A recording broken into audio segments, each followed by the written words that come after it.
Well, the looming threat of February 1st is on the horizon, and Donald Trump and his 25% tariff threat, which I think it's at some point we can, I don't know if we can elevate it beyond a threat and kind of bank on this happening. But the thing is with Trump, it's you just never know, right? That's the unpredictability of Donald Trump, but that is going to be an interesting day, and we will react to it as best we can and respond to it as best we can, because we won't know what's happening probably right up until that day that it happens.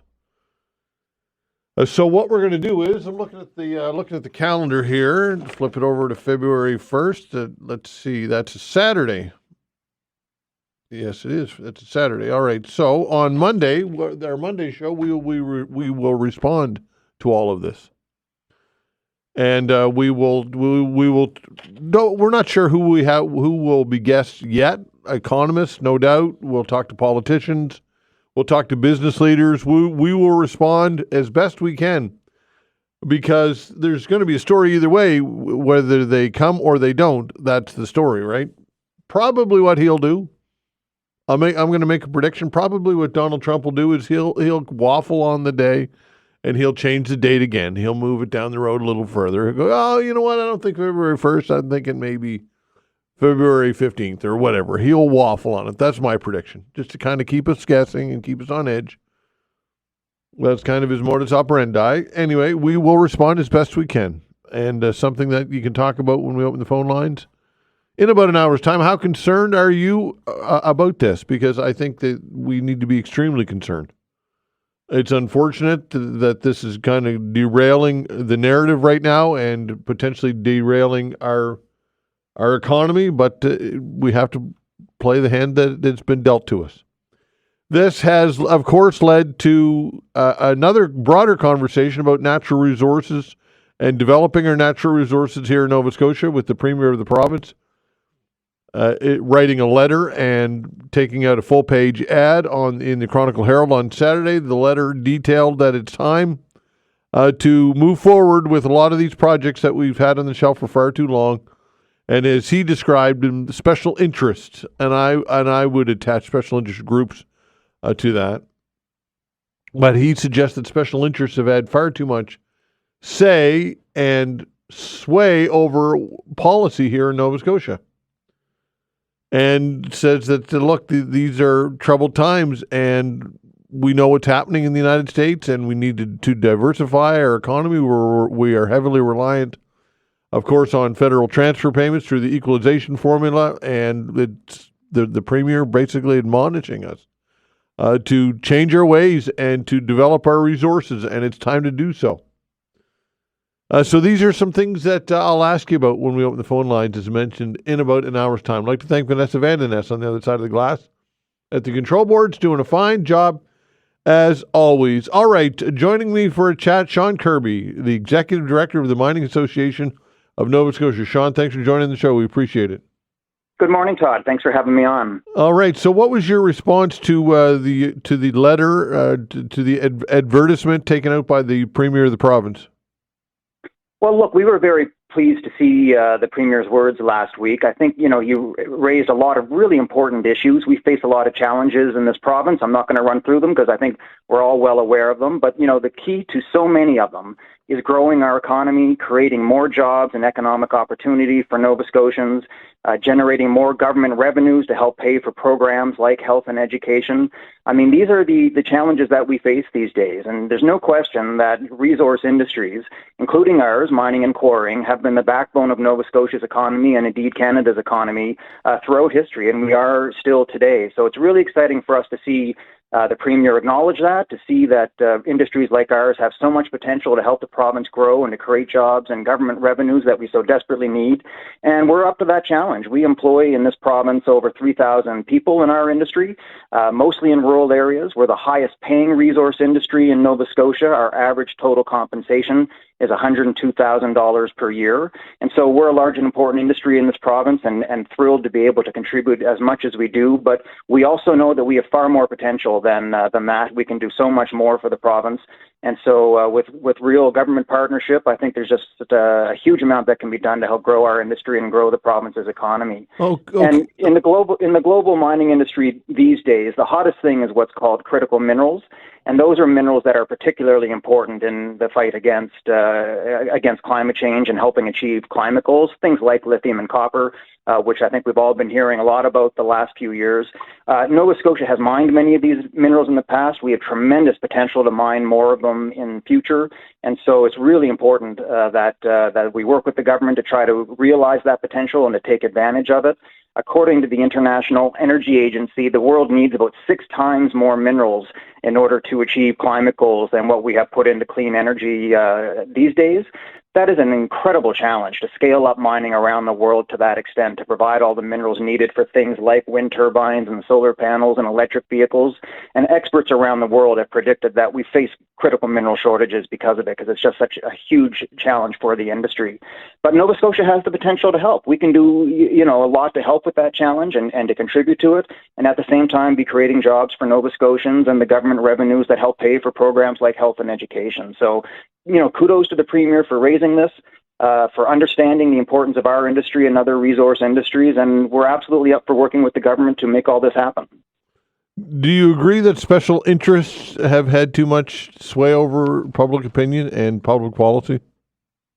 I think what's really important is that Nova Scotians all work together to address the challenges that we have, and a big part of that is the economic challenges. We need to create more jobs, we need to create more government revenues, we need to be creating more opportunity in this province, and that lifts, that a rising tide lifts all boats. That helps all Nova Scotians do better and helps create a wealthier province with more opportunity for everybody. So that's our focus. We really need to be working together as Nova Scotians to take advantage of the opportunities we have.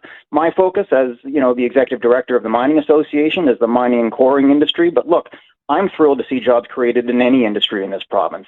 Any, additional contribution to the economy, to the government revenues that pay for the government programs that we all value so highly, that's all good. So we really need to focus on working together and really a rising tide lifting all boats.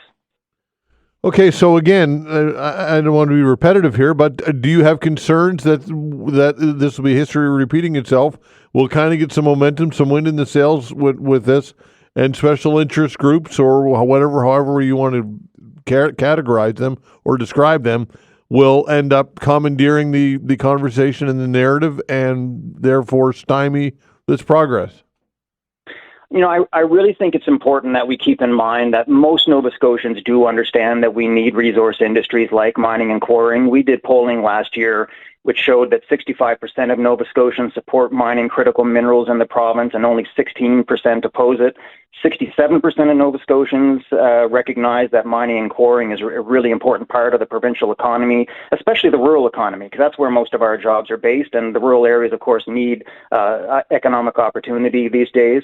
54% of Nova Scotians support lifting the uranium ban and doing exploration and mining of uranium in the province, and only 22% oppose it.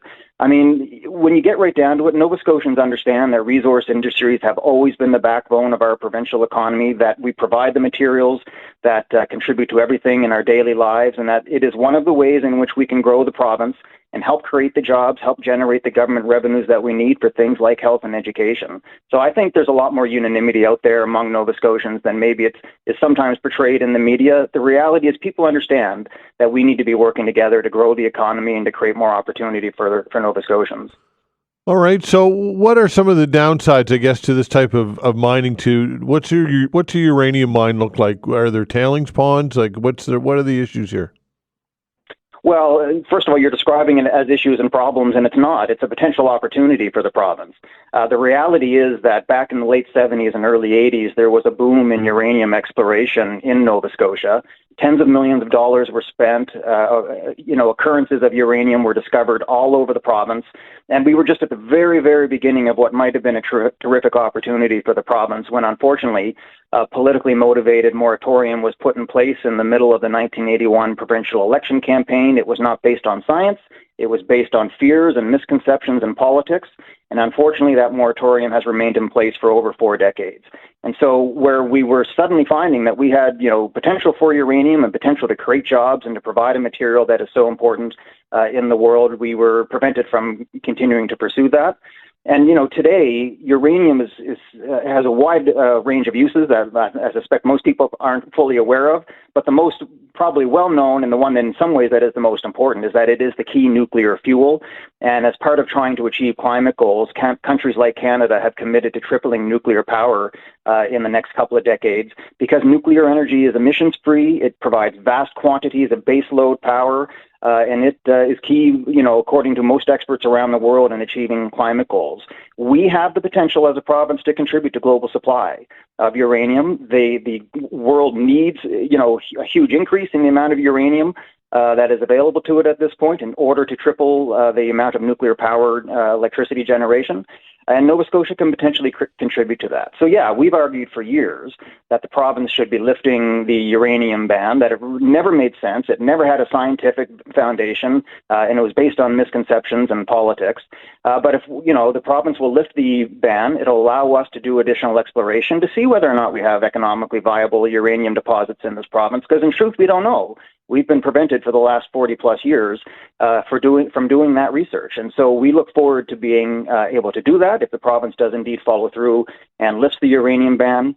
The other thing that's really important to understand about lifting the ban is that it isn't only important in terms of uranium, because it will also send a signal to the global mining industry that Nova Scotia is open for business, that we want the jobs and economic opportunity and investment that the global mining industry can bring. It will send the signal that we're going to make permitting and policy decisions based on science and actual facts, and not let politics and misconceptions get in the way. So, yeah, it's a really important, issue that the Premier has raised. We credit him for having done so, and we do hope that he, after looking at all the facts, does follow through and lifts the uranium ban to create more opportunity in this province. Okay, so not to be repetitive here, but what are the downsides, I suppose, of uranium mining? Is it an open pit mine? Just kind of describe what it looks like. And I'm not trying to lead it's not a gotcha moment here. I'm asking out of curiosity, and I'm sure many people listening are curious.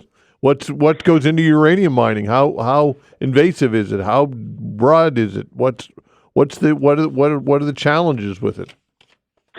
So most uranium mining today is very different from what it was when the uranium ban was brought in 4 decades ago. Most uranium today is mined through what's called in situ mining. Mm-hmm. And what that basically means is that, fluid is injected into a uranium deposit so that the uranium is dissolved in the fluid. The fluid is brought out, and that is how, the uranium is actually extracted from the deposit. And so in the majority of uranium mining today, it's not conventional mining. There is no waste rock. There's no need for tailings dam facilities.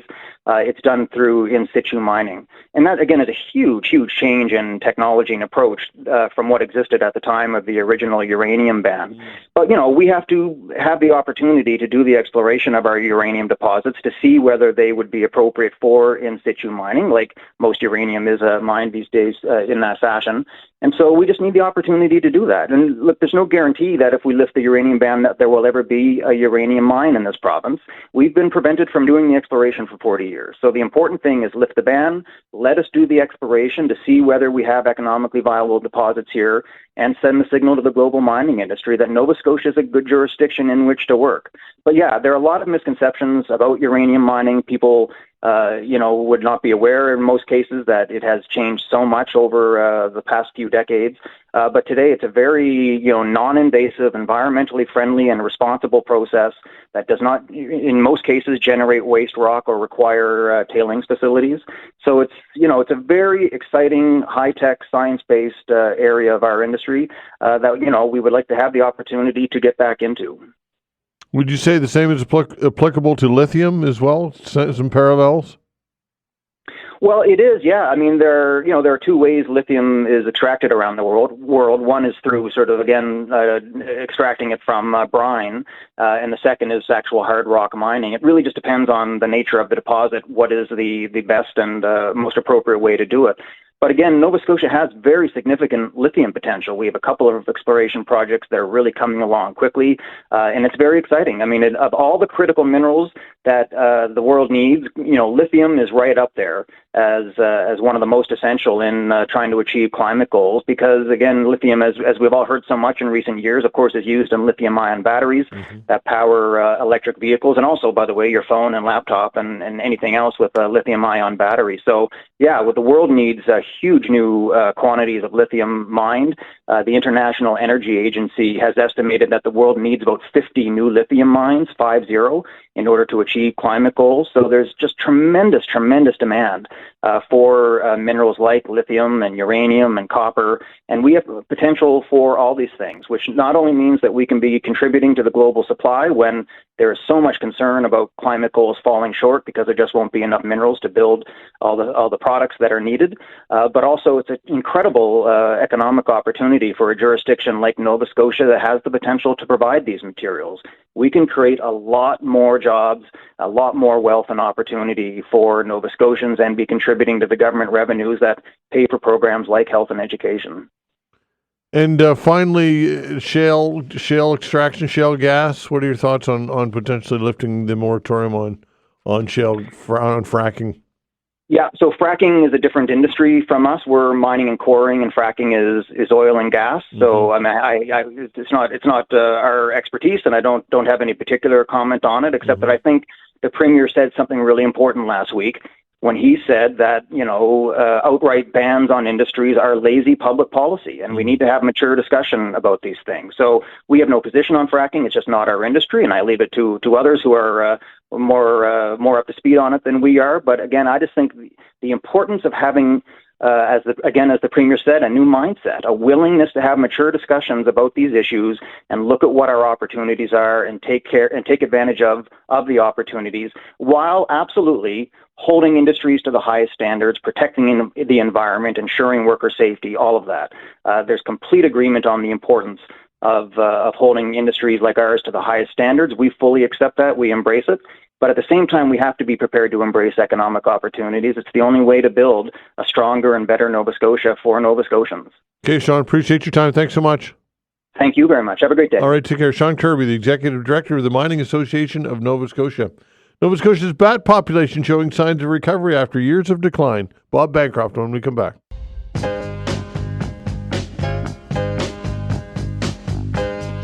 Saw this story on the CBC website. Nova Scotia's bat population showing signs of recovery after years of decline. Bats are able to tolerate fungus that once killed them in droves.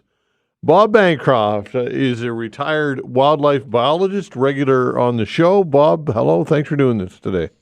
Nice to be with you, Todd. All right. So, yeah, give us a little history lesson about what happened with the bats and this fungus and the white nose syndrome.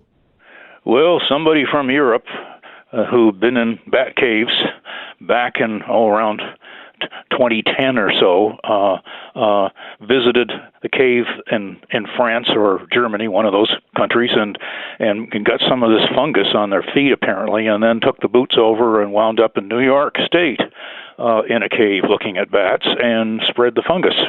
And we don't know who, and it doesn't really matter, but from there, bats went into decline here, especially the ones that nest in groups in caves or overwinter. And this all happened over a period between 2011 and 2016. And we had our most common bat here in Nova Scotia was the little brown bat, and we lost about 90% of them. So this is really good news, Todd. What happens there with diseases like that, a fungal disease, that they died. They couldn't didn't have enough energy left after fighting the thing in the winter. To most of them just died over the winter because of not being able to stand up to the fungus and survive. But apparently a few of them actually did survive the fungus, and it seems like the fungus has had a relapse. It's been taken over probably by microbes and other bacteria in the caves. And the other thing that's happened is the ones that survived are the ones that were resistant to it. So it's going to be slow because a lot of these species, females only have one young. Mm-hmm. It's not like a mouse nest or 17 eggs in a duck box. Mm-hmm. It's going to be slow to recover, more like bear populations and things like that, where there's just often a single progeny, but it's a really good news, unless you're an insect. Yeah, that's right. I was going to say, tell us about what bats do for the ecosystem. Obviously, they play a key role. Well, we do have a lot of insect-eating birds during the daytime, and dragonflies and things like that. But there's very little else besides the bats and a lot of insects emerge in the evening. So it's quite an interesting dynamic for me as a biologist, because actually we've had insect populations declining over the last few years. If you think about how many bug smears you get on your windshield now, compared to, say, more than about 2 decades ago, those of us that are old enough to think back that far, there was an awful lot of. I remember you didn't laugh when you're on a motorcycle at night, or you were swallowing something that pretty quickly. So it's a different story now. The insects populations have gone down, and we're not sure why. There's some broad implications for it, but now that the bats are coming back, there'll be some more control, and this is really good news for people who garden, because I know we have a garden here, and there are certain moths, for example, that are targeted by these animals, and the bats don't just work at night.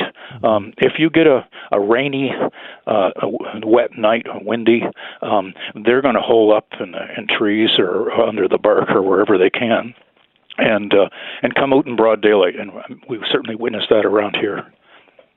Yeah, back to the bugs. I've noticed that as well, and I wasn't sure if it was just me but anecdotal or what. But it's unbelievable how much fewer bugs are on the windshield and on the grill than there used to be. And is there any way to measure this, or is there any way to identify the root cause of it, or what? I think there's many things, and I could rhyme a bunch off, but it's more or less just a hypothesis.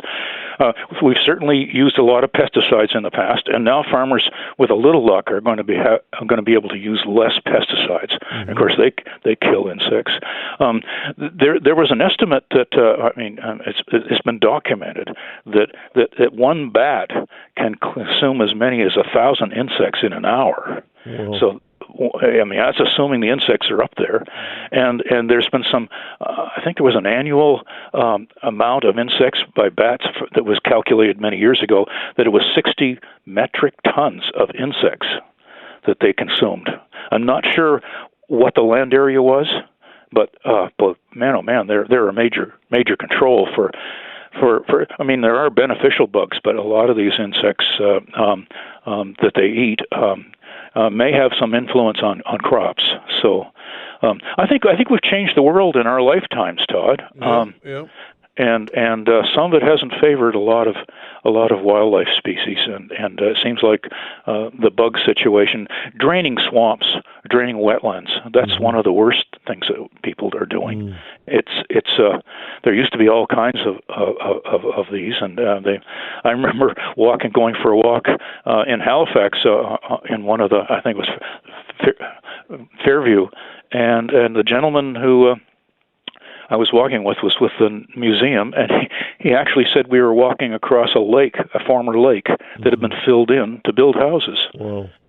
So, and of course, none of us live long enough to see what the last 300 years have done. Mm-hmm.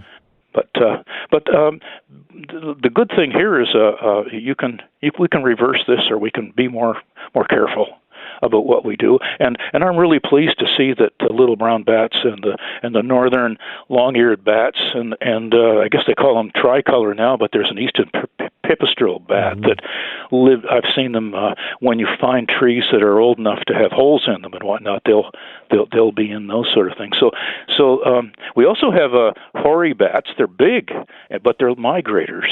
And the interesting thing that I've also noticed is that, for example, in New Brunswick, where I stay sometimes in the summer, there are big brown bats. And if you look at the range maps for them, they're not supposed to be there, but they are. So I think maybe our warming climate is spreading some of additional bat species a little further north these days.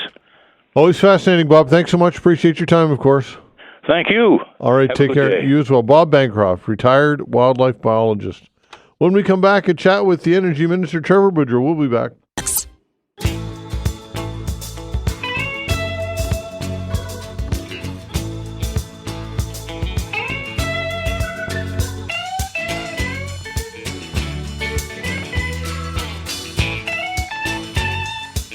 Trevor Boudreau is the energy minister here in Nova Scotia and joins me for a chat. Minister Boudreau, thanks for joining the show. We appreciate your time. Thanks for having me, Todd. All right, so let's start with this one. Nova Scotia's Minister of Energy says a wind farm initiative started in late 2023 is paying off. The Green Choice Program, which plans to bring wind-generated electricity to 11 large customers, is keeping the province on track to meet its goal of producing 80% of its electricity with renewables by 2030. Tell us more about this. So the Green Choice Program is really a key part of our clean power plan, really to get off coal and to get to 80% clean electricity by 2030. And so these 6 new wind farms will really add 19% more clean electricity to the grid. And as we've said, it's the largest single addition of clean electricity in Nova Scotia's history. And so all of those combined with the other initiatives that we have planned will get us to 78% clean electricity by the end of 2028. Okay, what's the cost? Well, the provincial government actually there's no provincial funds going into this program. It is investment from the private sector. So the 3 developers are coming in, and they're investing $1.2 billion in capital costs, and about half of that will be spent right here in Nova Scotia in the supply chain. Okay, so so you said there's 3 developers, and the total investment is $1.3 billion. Is that what you said? $1.2 billion. 1.2. So of that $1.2 billion, no ask for public money or grants or anything like that whatsoever. Nothing. No, so provincial government does not have any financial interest in this procurement. It's basically we went out to tender and asked who in the private sector is interested in this, and we had 3 different developers for these 6 sites. Okay, so it seems to me a win, right? I don't know. It's on the surface here, it looks like it's a win to me. It's a win. It's a win on a number of fronts. We're talking about the clean power planning and the 80% clean electricity, but think about the economic development and the economic opportunities with this, right? There's 700 construction jobs. There's 30 full-time jobs that'll be across the province at these sites. That will be for the course of that 25 years. Mm-hmm. If you think about just the municipal taxes alone that municipalities will generate, so it's basically $7 million a year in property taxes for these 6 municipalities, the municipalities involved, and that's $175 million over the course of the 25 years. There's also the community economic benefits as well, so $73.5 million from these proponents going into communities for a number of different things. And so it could be for, training and skill development. It could be scholarships and grants. So those types of things will go back into the community as well. And we're creating green economic jobs, and it's developing our green economy, and it's about being leaders, in that field itself. Okay, we often hear people call the show, or I'll get emails, and they'll say that the turbines aren't necessarily green because there's a carbon footprint, a large amount of concrete that has to go into building them and to propping them up and whatever. And some people suggest that if you did the math, it's not green when all is said and done. It's a net loss when it comes to emissions. What can you tell us? What's the science tell us? The science would tell us this is very much a green. This is a green energy. It's a renewable resource. And look, we're being touted around the globe about having, world-class winds here. I think people who live in Nova Scotia understand the onshore winds, but our offshore winds are an incredible resource as well. and there's a desire and a need to get off fossil fuels. You know, and our you know, for us, it's by 2050 be getting to net zero. But across the globe, this is something that is very much alive and well, and we want to be leaders in that world. And certainly, we're showing it by doing it here for ourselves. This is a great announcement with respect to renewable energy for Nova Scotia. But we want to be leaders in actually exporting that as well and growing our green economy. Okay, so sticking with wind, how about the development of hydrogen and then green ammonia projects? Where are we with this? Well, as a province, you know, in 2023 we created a green hydrogen action plan in response to the desire of proponents to look at green hydrogen right here in Nova Scotia. And what really, got those proponents interested was our offshore wind. So when you talk about those world-class winds that we have, that was what set off, like, what could we utilize that natural resource to produce, green energy for the globe, and also being used here in Nova Scotia as well. So we've created that enabling environment as a government. We've created legislation and regulations to provide that environment for the proponents to move forward with these projects. And so, that we have two proponents right now that are very much moving forward. Okay, so two moving forward, reading a CBC story here, it says two companies are looking to build hydrogen operations in Cape Breton. The plants would use wind energy rather to produce green hydrogen and convert it to ammonia primarily for export to European markets. But from what I'm reading in the story, at least one of the developers has backed away from this. So how much of a commitment do we have from these two companies? Look, I mean, our understanding is that there's, both proponents are moving, at what they feel is the best speed for them, and I would say the proponents would be the ones to have conversations about with where they are on their plans. But that's, from our understanding, the two projects are continuing to move forward, and as I said, our government's role is to create that environment for utilization and growth of our natural resource economic development opportunities. Okay, I'll read a little bit more of the CBC story. It says, late last year, a Newfoundland company that was pursuing green hydrogen and an ammonia plant announced it was pivoting away from its original plan because the European market was not materializing as quickly as it had hoped. So have you heard these concerns? I certainly can't speak to Newfoundland's, proponents and what their objectives are. Certainly, they all have their way of looking, at global markets. But from my understanding from the proponents here in Nova Scotia is that they have that objective to move forward with these green hydrogen plans and are continuing to go through the processes and the channels with both the federal government and the provincial government through our legislative and regulatory advancements that we've done. Okay, so the two companies vying to start operations in Nova Scotia, as you mentioned, Everwind and Bearhead Energy, neither immediately responded to CBC's comments or requests for comment on this. They both have environmental approval for their plants and some of the wind farms that would power them. So just reading a bit more by way of background, Everwind had secured two financial promises from the federal government, an agreement loan worth $125 million US and a grant worth $22.5 million Canadian. So it appears as though that the resources are there, and financially, are you confident that these companies can get it done? From our take, we're there to support the proponents, and we've done that through our legislative and regulatory processes.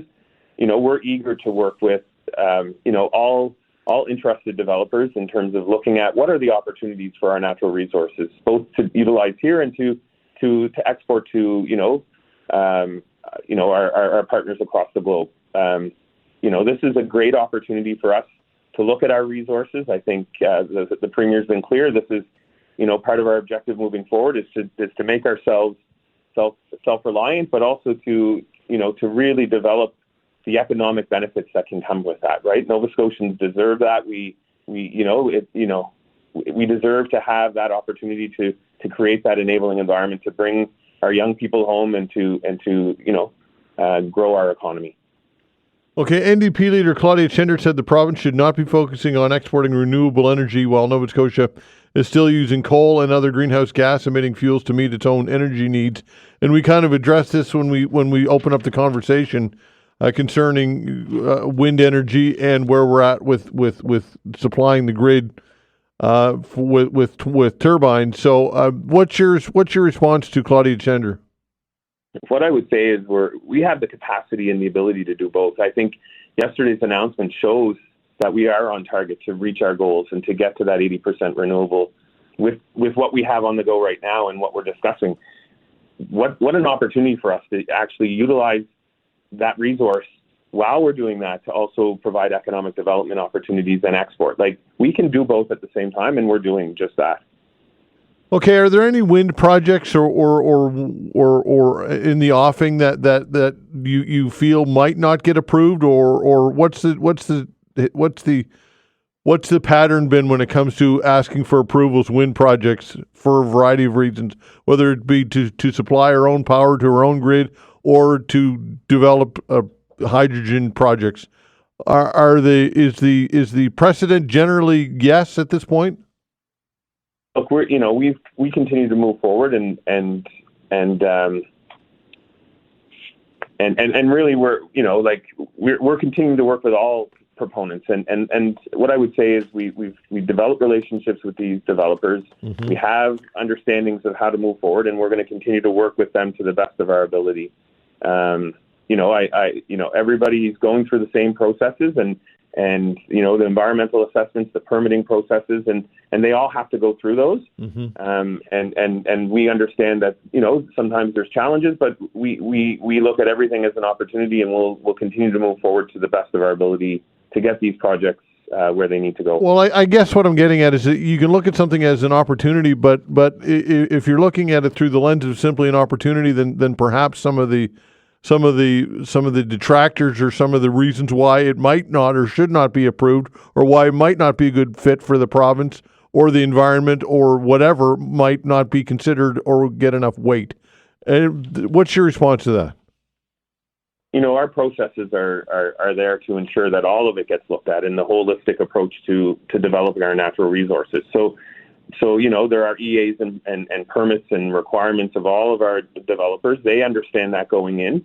We're upfront and make sure that they understand what the needs are of Nova Scotians and what those targets are, and we work with them to make sure that when these projects come forward and we approve, that they have the best chance for success. Okay, Minister Boudreau, appreciate your time. Thanks so much. All right, take care. All right, take care. That is Trevor Boudreau, Energy Minister here in Nova Scotia. Politics or economics, revive Canada pipeline talks is wishful thinking, according to one expert. That when we come back.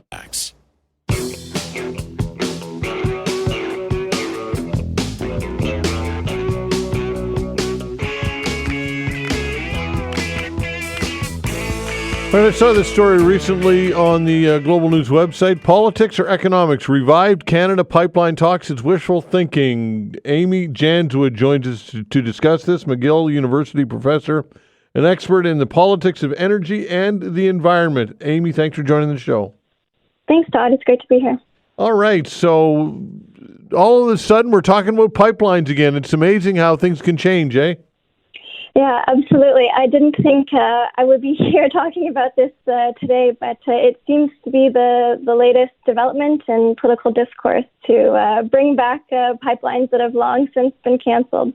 Isn't it amazing how quickly things can change? And the idea that once discussions from inception to fulsome conversations to development to actually building and executing a pipeline, I would think a decade would be a normal type of time horizon, would it not?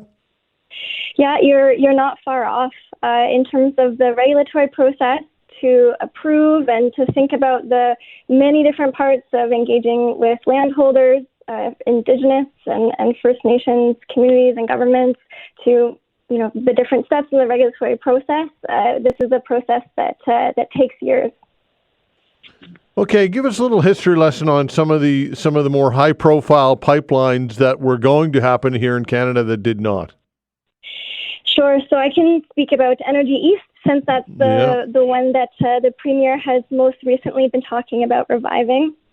And so this is a project that TC Energy, it's now known as, and TransCanada, had proposed in 2013.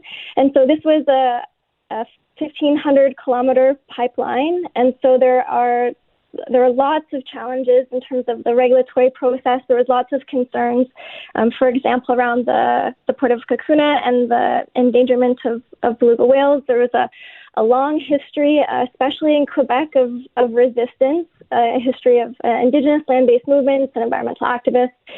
There was a really important coalition of organizations and grassroots groups that were significantly opposed to the project. And there was also a lot of challenges in the regulatory process, including the regulatory process being restarted due to a conflict of interest with a member of the board of the regulatory process and an executive of TransCanada. And so there were lots of, there's a long saga of the history of Energy East, but eventually in 2017, TC Energy was the one to pull the plug on the project. And so this was actually before the regulatory decision was ever made. In history, the history lesson for Canada around pipeline development is that there haven't been regulatory rejections for pipeline projects. And so it's quite notable in this case it was TC Energy that pulled the plug. And they weren't very forthcoming about the different reasons, but certainly a lot of economists suggest that the changing economics and different options for pipelines that were less expensive were some of the reasons why the project was canceled. So it's not the case that it was canceled by a government, but certainly there were lots of challenges to this project, given how extensive and ambitious it was, and a lot of concerns from different groups about the project. And Northern Gateway, that's another one? Yes, Northern Gateway is another one. This one was from Alberta to BC, and it was canceled in 2016. Again, this was a really long regulatory process for this project. Ultimately, it was canceled because there was a successful legal challenge brought by Indigenous governments and NGOs around the lack of the government's consultation with Indigenous affected communities. And so that one again was the result of a number of different challenges that the project was facing and really widespread opposition to that project. Okay, and of course, through all of this, Canada ended up buying a pipeline, for goodness sakes. That's right. We are now, as taxpayers, on the hook for a project that costs the final price tag. It's still going up, but I think the last public estimate we had was over $30 billion. And why? What made that one different? Yeah, that's an excellent question. This really comes down to some political bargaining and negotiation. This was, in part, the province of Alberta really held the federal government's boots to the fire in terms of requiring support from the federal government for energy infrastructure expansion and fossil fuel projects in particular. And so this was really a case where the government didn't do its due diligence in terms of the challenges to get this project built. And so shortly after the company was able to successfully offload the project to the government, there was another legal challenge that was a huge barrier for that project. And it has continued to, the price has skyrocketed and soared, and the government, had some sense of the cost, but really didn't do the research in terms of just how costly this project would be. All right. So, in your opinion, what are the chances of pipelines resurfacing or this whole debate reinvigorating and actually some proposals being put forward in the coming years? Yeah, it's an excellent question. So it's important to recognize who is talking about bringing back these pipeline projects, and it's politicians, it's not pipeline companies. Mm-hmm. The last time we had a major new oil pipeline project being proposed was actually 2014. And so, in fact, the pipeline industry has really backed away from building new oil pipelines. We have not seen, this kind of appetite from pipeline companies to bring back these new projects, especially given the number of challenges that they have faced trying to build them. And so major pipeline companies like TC Energy have really tried to take advantage of existing energy infrastructure rather than building new oil pipelines. So don't hold your breath. Is that what you're saying, Amy? Yeah, we'll see, how these things shake out. But I think there's a lot of, concern, especially from, political events in the U.S. and change of presidency. And so I think it's, we have really good reasons to be concerned, in terms of impacts on what this means for, honestly, our democracy in Canada. Mm. But, building new pipelines is not the answer in terms of the challenges that we're facing right now. Okay, Amy, good insight. Thank you so much. Appreciate it. Really appreciate it. Thanks. All right, take care. Amy Janzwood, McGill University professor and expert in the politics of energy and the environment. Now we have some time for you. What is on your mind today? The way to reach us is 902-405-6000. Give us a call, folks. Perhaps you've heard some things that you've agreed with or you've disagreed with. All good. Give us a buzz, 902-405-6000. Your calls when we come back. Thanks.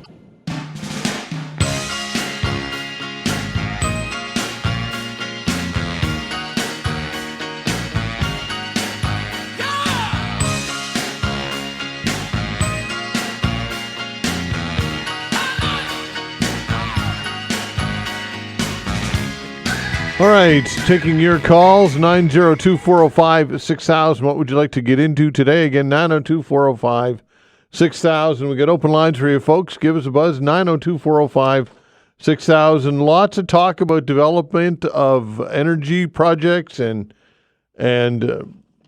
other minerals and natural resources. A lot of conversation about this over the last few days. Received all kinds of emails as well.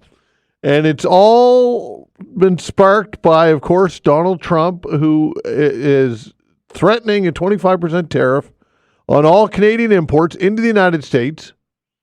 And now the date is February 1st.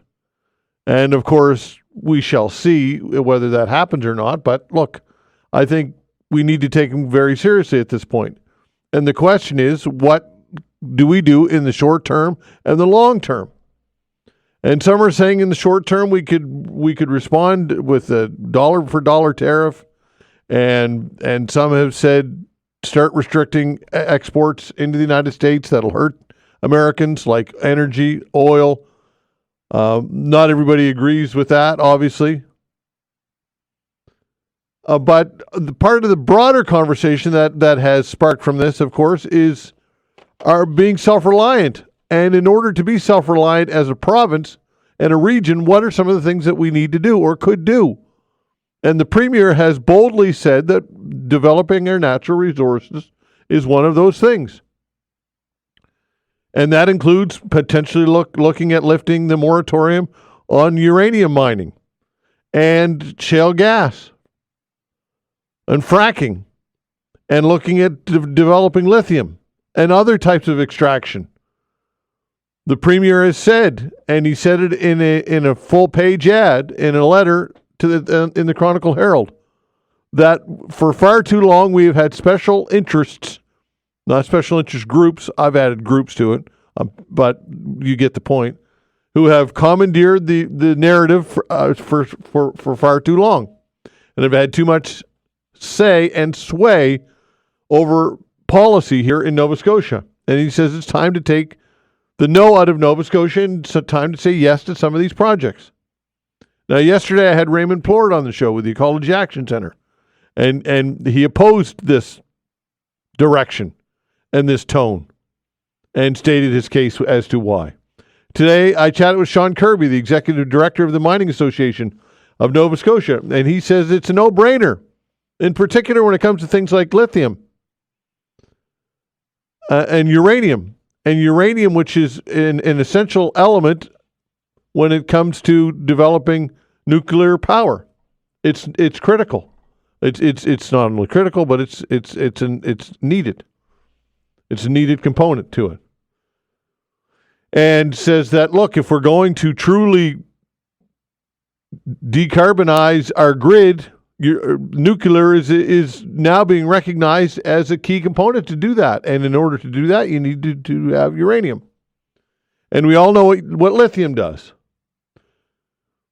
So what's your take on all of this, folks? Do you think that we should be, in fact, moving forward more boldly with developing our natural resources? Or do you share Ray Plord's concerns in that we're relatively small geographically and that we're densely populated, considering the geography? We're basically an island or a peninsula. And that if, in fact, we go forward to full scale with developing of mines and the footprint and tailings ponds and all the things that are associated with mining and fracking and the risk that goes along with that is too great a risk. What are your thoughts on that, folks? Because if that's the way that we continue to go, then we will probably continue to be reliant on the good graces of others, including the rest of the country, and have provinces like Alberta and Saskatchewan and other provinces which are developing natural resources, which are contributing to the equalization formula, which we're the recipients of. 902-405-6000. What are your thoughts, folks? Is it time that we start to develop these natural resources which we have been endowed with? Or is the time passed, and is it time to continue to move forward with green technology, wind farms, solar, these types of jobs and this type of economy moving forward? 902-405-6000. Or, of course, if you'd like to get into anything else, you certainly can do so. 902-405-6000. Let's talk to Len. Hello, Len. Good morning. A beautiful day out today, nice and slippery and everything. I hope people are being very careful in their driving today, because I'll tell you, it's treacherous out there right now. Okay. I just like to say one thing, that and this is the way I work my life. I always have a backup for something that I have. And I think that it's time in our country that our politicians that are in charge of ministers, they should look to have backups to everything that might happen. Like, for example, if we are having problems with Donald Trump and his tariff, we should be looking forward. We should be looking to other places in the world to sell our product to, so that we don't have to worry about the 25% tariff. And that's the way I look at it. Ministers should be doing that ahead of time before things happen. Wouldn't you agree? Well, sure, but the challenge, of course, is that how do you get that product to market? And in many cases, that's the challenge. You've got jurisdictions that you need to go through. You get pipelines that don't get built overnight, and large investment, huge capital costs in order to do that. Len, the reason why we export so much to the United States is because it's close, and we got millions and millions of people and a large economy of scale right there to export to. So I agree that we have not been diversifying our footprint, and we're paying the price. But the challenge now, Len, is how do you do that? And because it's not easy. It's difficult. Well, that's the time in our life right now where we have to start figuring out how to deal with it, and not wait 10 years from now when it could be worse. No, that's just my idea. I think it's time to start looking anyway. Anyway, you have a good day. Okay, and be pal. careful of the driving. Okay, take care. Take care. All right, 902-405-6000. And that was exactly what one of Tim Houston's comments was that we are not diversified, and we are reliant and expecting to have this revenue source continue to come in from the other provinces. And he says that it's time that we take some ownership over our own economy. And the way that we do that is to potentially develop some of these resources, which the world's going to need anyway. 902-405-6000. Perhaps you disagree with all of that. Tim, go ahead. Which the world needs anyway. Hey, Tim. Todd, you. Well, listen, I'll agree with Len in this aspect. I think the Houston government 3 or 4 years ago should have been looking, and if for other options just than relying on the United States. If we start with fracking, and it was interesting because I watched a article on CBC about some of the difficulties they're now having with earthquakes and that sort of thing and the side effects. We better be sure of what we're doing and mitigating as much as we can as far as the responsibility and the safety for the community, because Houston can say a lot of things, but all he needs to do is be wrong once. And if there's an adverse effect or it causes an earthquake or whatever it is, how is he going to explain that? Because, yes, we should be looking at other options. We should have been doing that all along. Mm-hmm. So to come out and say, well, we should be doing it. Well, why haven't we been doing it? And that rests on him and his ministers and his government. At the end of the day, it's just unfortunate, but we seem to put, the cart before the horse, and, we'll see where this thing goes. If Trump, puts the tariff on Saturday, there'll be a lot of people looking pretty stupid, and, the residents of Nova Scotia will be the ones paying for it.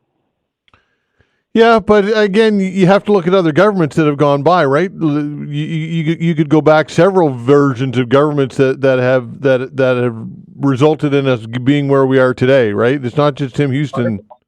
100%. But when you get elected, Todd, you get the responsibility to govern, and that comes with the responsibility of on a go-forward basis. What's done is done. Yeah. He now is in power. He should have been doing it all along. So to say, now's a good time. How long is it going to take to put some of these companies in place, start fracking, and where are we going to be 2 years from now? Yeah. By that time, it'll be unfortunate, but it just seems to be arse backwards to me. And at the end of the day, we'll see what happens on Saturday. Okay, thanks for your time. Take care. 902-405-6000. We'll continue with your calls when we come back.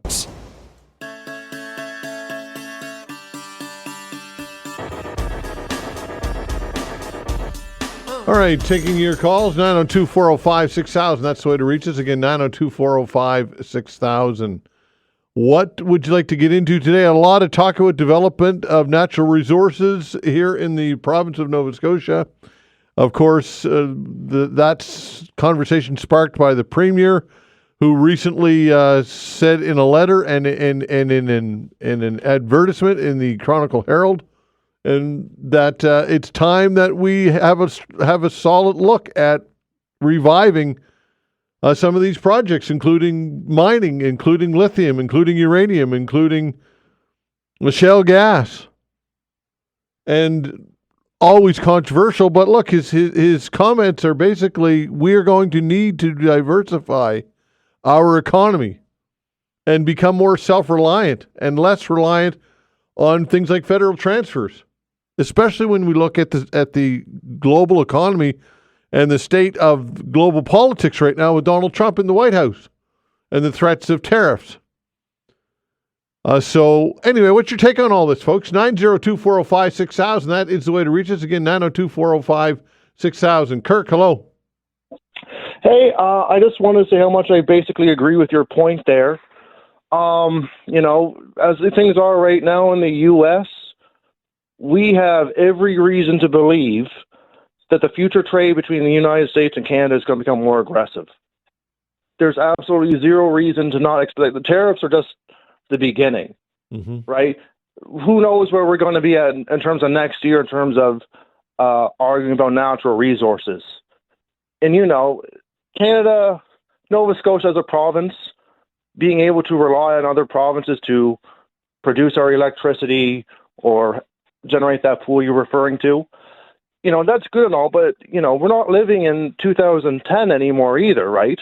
Like, other countries are developing so much more technology now just to generate electricity. China just developed an artificial sun. How are we really going to compete as a country if we don't have, everything going for us in terms of generating resources? An artificial what did China develop? I don't know all the science behind it. I'm not here to spread, I don't want to say any misinformation, but they developed, as I understand it, an artificial sun prototype. Sun? And it's basically a sun, yeah. Oh, okay. And it's basically just a power generator. Mm-hmm. So that's where the world is right now. Donald Trump, he's promoting oil and gas production. How are we competing? Like, if we don't compete for resources, we're going to get completely steamrolled here by other countries in 30 years. Economically, just obliterated. We can't compete. Yeah, no, look, we need to be able to compete. You're absolutely right. And the idea that we can build wind farms and look, we're doing that, and that's not to discount that as being a part of it, but the real money, the real money is in for sure. It's in extraction of natural resources, at least for now. And I just Googled the story that you talked about, the artificial sun story. China's artificial sun burns for 1,000 plus seconds, creates record in fusion research. I'll talk to Rob Thacker about this during the Science Files. This is right up his alley. So I'll get his take on this. But yeah, you're right. Okay. I understand. I understand, Kirk, your point. But anyways, anything else you wanted to mention before I let you go?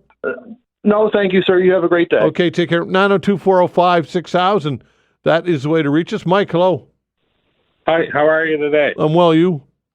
Not bad. My thing is we're behind the ball on transporting our Canadian oil east and west. So because of too many people want their fingers in the pie, my thing is the federal government already owns the land between divided highways. Cut a hole down through the middle, put your pipeline down the middle, you'll get it to where you need to be, and you won't have to deal with none of these people with their fingers in the pie. That's my take. Well, I see a lot of reasons why that probably wouldn't work. First of all, you still have jurisdictional challenges. You still have to go through provinces, including Quebec. And second of all, I don't know that creating the Trans-Canada Highway, the medium of a Trans-Canada Highway, is a pipeline. I think there might be some safety issues with that as well. I don't know. Not to discount, Mike, what you're saying. I think it's great that people have ideas and they throw ideas out there. That's what the show's all about. But I think jurisdictionally and safety would be the two big red flags that I'm looking at right out of the gate. But what are your thoughts? Yeah, well, you could be right. I just thought that was what hit me, and I said, well, I like that idea. But anyway, maybe I don't know all the ins and outs. But and the other thing is there's technology out there to capture wave energy. Yeah, tidal, yeah. Yeah, tidal waves. I see somebody had this, like a lever that as the waves would come in against the shore, it would pump the air into a turbine and blow the fan, right? Yeah. Why can't we build some of them? Well, there's been a lot of development when it comes to the Bay of Fundy and tidal power, and it's gotten to a certain point, but then due to regulations, it got shut down. It didn't get approval from the federal government. So this is another example that Tim Houston would refer to or would point to as being government not doing what it should do in order to get these types of projects approved. Yeah, and there's this Rondo company, I think it's Rondo, that captures energy from and stores it in carbon blocks. Yeah, and you could use that to make steam. From what I read of it, it is pretty impressive. I don't know why they can't make a little house unit, because you take solar and a wind turbine and you hook it up to this thing. This thing's supposed to be able to store 1,200 degrees. Well, I could heat my house for a long time for 1,200 degrees. Okay, Mike, appreciate the call. Take care. 902-405-6000. John, hello. Good morning, Todd. How are you? I'm well, you? Not too bad. To Mr. Houston's comments, we do need to do something in here in Nova Scotia. There are way too many self-interest groups. We won't even go over that today, Todd. But more importantly, when things are being developed, we need good, smart people, lawyers and whatnot, which we should already have on the payroll to negotiate contracts. So, for example, let's look at the offshore, how that was mishandled. Where did the natural gas go? It went up to New Brunswick, and from there, New Brunswick, New England. Very little of it came to Nova Scotia, and now it's depleted, from my understanding. The casino, when the casino first started, they screwed up the contract there. So before things get rolling, they got to look at the whole package so that Nova Scotia comes first. And we get the lion's share of the profits, benefits, not another country or corporation. That's my only thing that bothers me. You look at the wind project that we want to do for Germany. Mm-hmm. With all the water that's around Europe, why would they be coming to North America and then shipping like that? Just the only reason they'd be doing that, Todd? Yeah. Because it's cheaper to do it here. Yeah. And who pays? We do. Yeah, we take the risk, that's for sure. Yeah. So think about the province first. What is left and extra? Yes, we can share it with our country or export it to another country. Okay, John, appreciate the call. Take care. 902-405-6000, that's the way to reach us. Give us a call. What are your thoughts on all this, folks? 902-405-6000. We'll continue with your calls when we come back.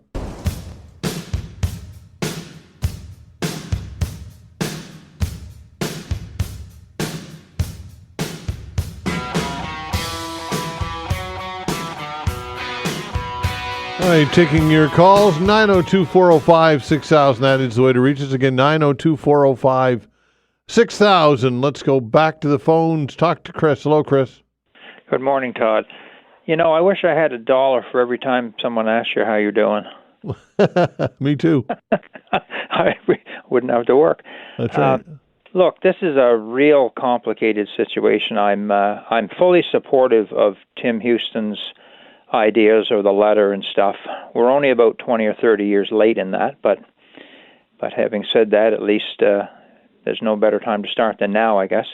It would have been 20 years ago, but you had a caller on earlier that mentioned about developing other markets for our product and stuff like that and have these backup plans. Well, how do you have a backup plan for a market for your product if you've got a consumer of your product on your doorstep that's buying literally all of it that you can produce? That's right. And you can't go to other markets and say, now look, we got to deal with the United States right now, and it's okay, but if anything ever happens there, we'll come to you. Well, those people using the products, the other markets as such, they need the product now. They just can't take it whenever our trading partner to the south of us doesn't cooperate. We can't just flip it on and off like a light switch like that. It just doesn't work that way. Everyone has to have their supply chains that are not that are solid, fixed, and not interrupted, and that's a problem. But you had a gentleman on yesterday with the Ecology Action Center, and he kind of pushed back strongly against uranium mining, but not so much about lithium. We all look at things and support things that will in turn support or push our narratives and our agendas. I mean, we're all that way to a certain degree. But lithium, out of all the things that Houston was talking about, in my opinion, lithium is probably the one that I would, at least for now, I'd definitely leave it off the table. I've been doing some reading about what's been happening down in South America. Argentina, Bolivia, and Chile. Basically, they're what's known down there as the lithium triangle. And farmers, for irrigation of their crops, water for livestock, water for people to drink, is in short supply down there because it takes so much water to mine lithium. They have to wash the lithium salts out of the ore into a brine that goes off into a pond or a reservoir. They let the water evaporate, and then the solid lithium that's left there, the salts, they scoop that up and take it. It uses approximately, and I don't mean to get into these statistics that nobody can remember, but this is very simple, 2.25 million liters of water to create 1 ton of lithium. That's a huge drain on our water. And first and foremost, we need water to drink. I mean, we're fortunate here in Canada. We have about 20%, I believe, of the world's fresh water. Well, that's an enviable position to be put in. I'm sure that Nova Scotia, we don't have any more than we need ourselves. I mean, look at the situation that we had just last week with the shutdown of Halifax Water. Yeah.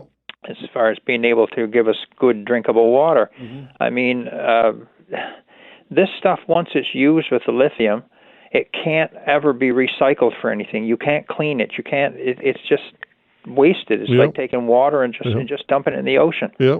It's crazy. Well, that's the case. That's the case, Chris. And I don't know to what proportion. Sorry to interrupt you, but that's the case with any mining, right? I mean, gold. Yes. You need water.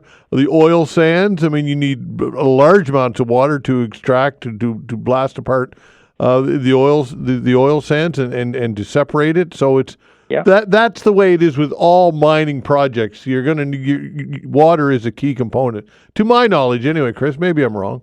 No, Todd, you're absolutely right, but.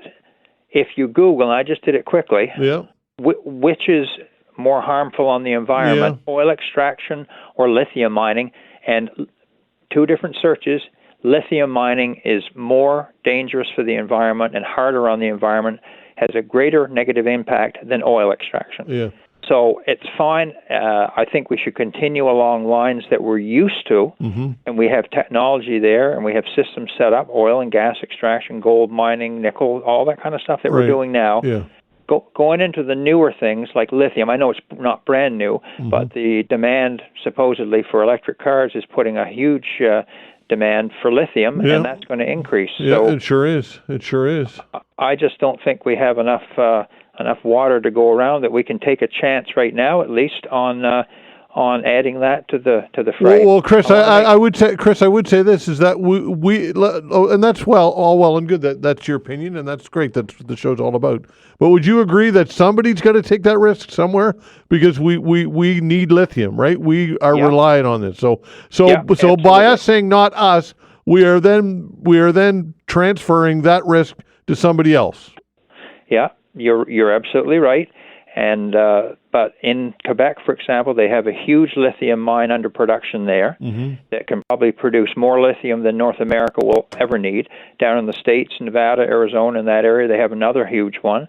I mean, there's lots of current projects that are underway that are better able, in my opinion, to handle the impacts of the lithium mining than what we are here in Nova Scotia. We can't do everything here in Nova Scotia. We've got to pick and choose what's going to be, I think, the easiest, the cheapest, and the best bang for our buck to get our resources out of the ground.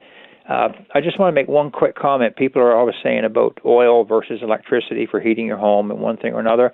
And the other day, I found, clearing up some crap in my office, I found an oil purchase receipt from January of 2012. And I looked at the price of it, and I thought, gee, I should compare it to what I'm paying now.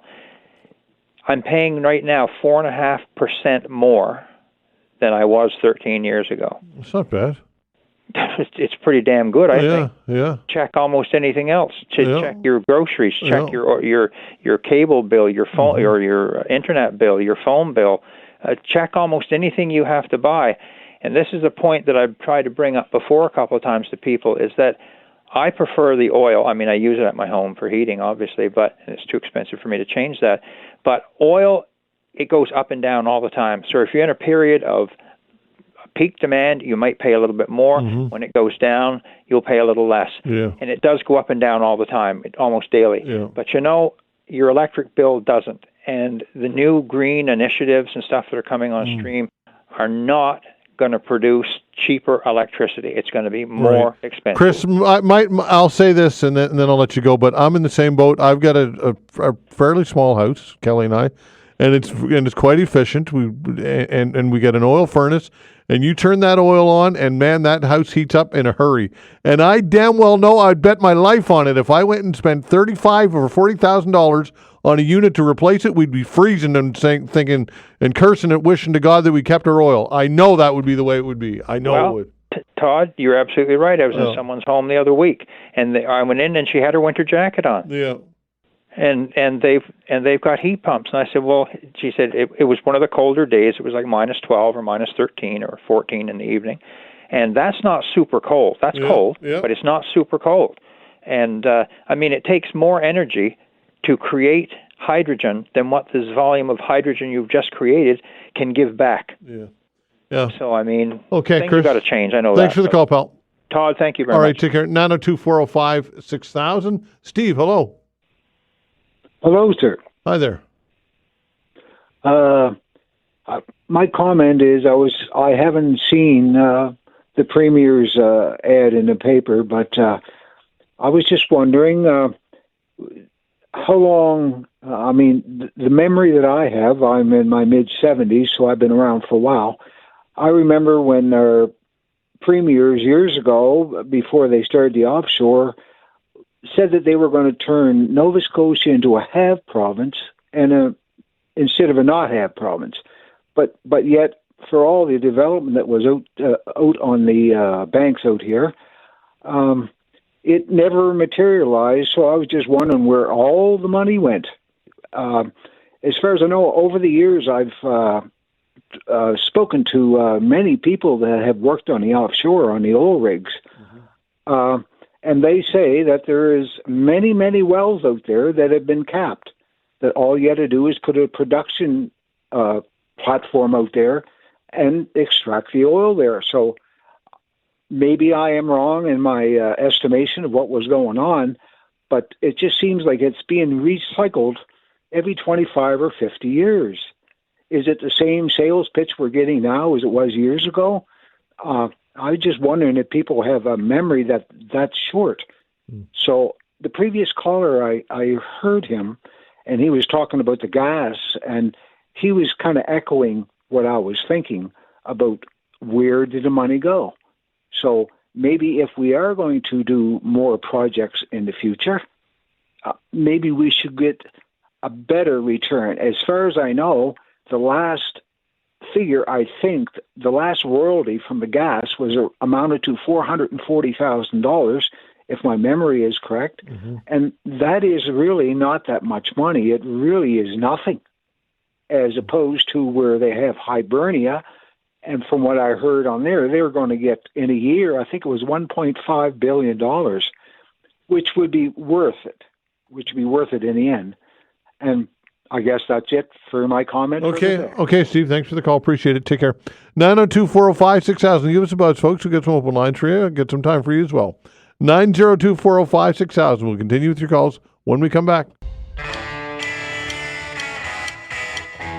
All right, continuing with your calls, 902-405-6000. Here's an email from Ron. Ron says, I'm a geologist with 40 years of experience. You had a caller, Chris, stating that lithium mining should not be considered in Nova Scotia because of the heavy reliance on water where lithium is mined in South America. He seems to be unaware that lithium being mined in South America is coming from brines pumped out of the ground that have lithium dissolved in them. Here in Nova Scotia, it'll be mined out of hard rock in a non-dissolvable mineral called spodumene. I think I mispronounced that, but I apologize. S-P-O-D-U-M-E-N-E. He also said we can't do everything in Nova Scotia. I would tender with the fact that Nova Scotia has no operating metal mines. We're not doing everything. We are doing nothing. And this is a fine example right here, folks, of why a little bit of information is a dangerous thing. And I know I say this regularly on the show, but people call all the time, and not disparaging Chris. Chris, I appreciate your call, and we all do this. We all see things, and we take it for a fact because we read it on the internet. And then when you throw it out there, you get emails like this, which I'm assuming, it seems to me that Ron has his act together. Being a geologist, I don't imagine that he would make that up. So I just think it's interesting that a little bit of information can really muddy the water in too many instances. And that's a fine example right there, folks. That's why I'm always hesitant when people call and say, I read this on the internet, and then they spout it as fact, and people probably get tired of me saying, where'd you hear that? And trying to double down on that. But oftentimes that's the result. 902-405-6000. That is the way to reach us. Again, 902-405-6000. Let's see, where are we going next? Let's talk to Nelson. Hello, Nelson. Good day, Todd. Good day. Well, Todd, I kind of have to disagree with your last statement. Not all of us go down that road. Myself, I try to keep an open mind, and this goes to the topic I came to speak about. Donald Trump. I thought he was an absolute lunatic. I really did, like everybody else. And after he got elected, I couldn't believe how that man got elected. So I kind of waited and listened to all these analysts, thousands of them saying why, but I think two of them nailed it. They said that Donald Trump got elected because he is what the people see as a pushback against the so-called educated. Now, if you remember back, it was Hillary Clinton who said the people who were voting for Donald Trump, they weren't educated. We have to educate them. Well, that didn't go over well with a lot of people. And they decided that they want the person who's not educated. Now, Donald Trump, the way he talks, as vulgar as he is and stuff like that, that is what the people were drawn to because they are totally fed up with these people that are so-called educated. These are the ones who've been put in positions of power to tell us how we should live our life. And they seem to think that we're undereducated. And we see it right here in Halifax with the bike lanes, that we don't know what's good for us. These are the people who are ruling today. And they seen Donald Trump as somebody totally different that was going to take them down another path. And that's who they went for. And the more that they said that Donald Trump's followers were the uneducated, the more people Donald Trump got. And listen to this. I think Donald Trump could actually be the best thing that ever happened to Canada. If Canada simply looks internally and sees what we have and starts selling it to the world, not just to the U.S., and start getting the proper money for that we deserve. We have so many natural resources here, but we just give it away. Hopefully, now the Canadian politicians will start looking at developing these products for ourselves, building our own industries. Instead of sipping the gyprock out, make the gyprock sheets right here. The wood, make it right here. The oil, refine it right here. Put it into our own country. Well, there's a reason. Nelson. There's a reason why we haven't been doing that. And should I explain, or do you care? Yeah. Go ahead. Okay, because globalization and trade is the way that our economy has developed, not just with the United States, but over the last number of decades. We don't have enough people living here in this country. It's called an economy of scale. To refine and produce all these products and consume them ourselves, we don't have enough people in order to make a business model to do that. We need larger markets in order to sell things like gypsum and minerals and whatever else we produce, wood products and all of these things. And because the United States is south and close proximity, they have become our natural trading partner. That is why we have developed our economy in the way that it has been developed. Because we don't have enough people here to consume what we would produce to make a business plan work. We certainly do not have to produce to use what we produce. What we produce that is over what we need is what we sell to other countries, instead of giving it to other countries and then have them sell it back to us at a higher price. That's the way our economy should be going. We have all the natural resources. Why not use them for the good of Canadians, not for the good of Americans? Well, I just explained it to you, Nelson. Why? Todd, is not that system that you explained is the system that the so-called educators have put us into. But I don't know what you're talking about. Natural resources. I know we have them. Nelson. We have the natural resources. But in order to create a business plan for a company to invest the millions and millions and millions and millions of dollars in order to develop it and get it to large markets and large manufacturing, you need to get those resources to those to those jurisdictions where those markets exist. Nelson, it's business 101. You can create all you want, but if you don't have a place and people to consume what you're creating, you're not going to make any money. We have the world to consume what we're creating. That's right. That's exactly what. That's exactly what. Allow them to come in and take it. That's what's happening now in Alberta. 90% of those countries, those people with the oil refineries, are foreign companies. They're not Canadian. How do you know? How do you know that? How do you know that 90% of the companies aren't Canadian? Because many of my friends work out there, and they tell me who they're working for. Okay, thanks for the call. 902-405-6000. Derek, hello. Hi, Todd. Thanks. Yes, my thought is if we want to attract and grow our economy here in Nova Scotia, we need to become energy affordable. We need to become basically and not dependent on carbon energy production.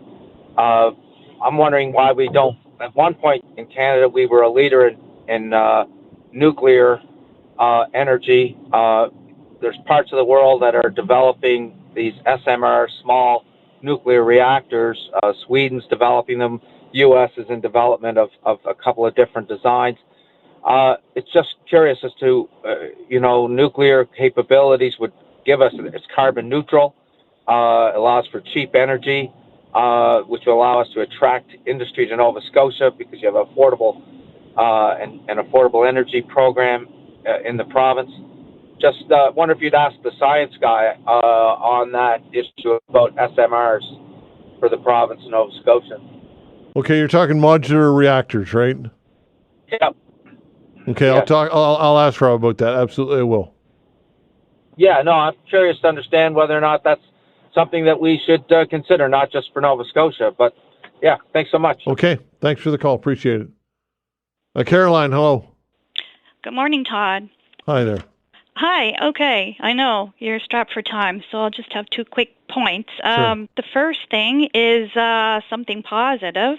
In a recent show, I saw The Nature of Things. They featured a company that produced a really great website called ifixit.com, and there's free manuals on there that help people repair repairable items, but there's not many repair shops out there anymore that will fix things. So a lot of things are ending up in the landfill. And there's also tips on there from users, that failed and tried things that worked. So I thought, well, that's a great thing. Now, as to the Premier's announcement, well, I'm not real happy about it. He says it's going to be done safely, these extractions, but I don't think any government in Nova Scotia has had a real good track record with safety practices or enforcing them. Like a quick recent example was, I think it was the previous government, but still they were taken to court by one of those special interest groups, a coalition of environmental groups, to enforce the government, to make them enforce their own Species at Risk Act. So I think that's pretty bad when you have to take the government to court to force them to, enact their own acts. And that's about all I have to say. I don't really trust that it can be done safely, but maybe you can ask the expert you have coming up, Dr. Rob, about that. Okay, thank you, Caroline. Okay, thanks for the calls, everybody. We appreciate it. The Science Files with Rob Thacker when we come back. Thanks.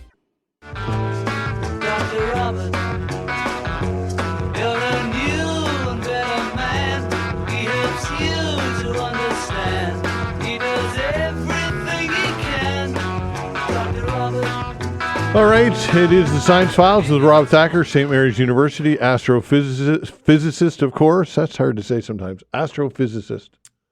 Astrophysicist. Or there's that.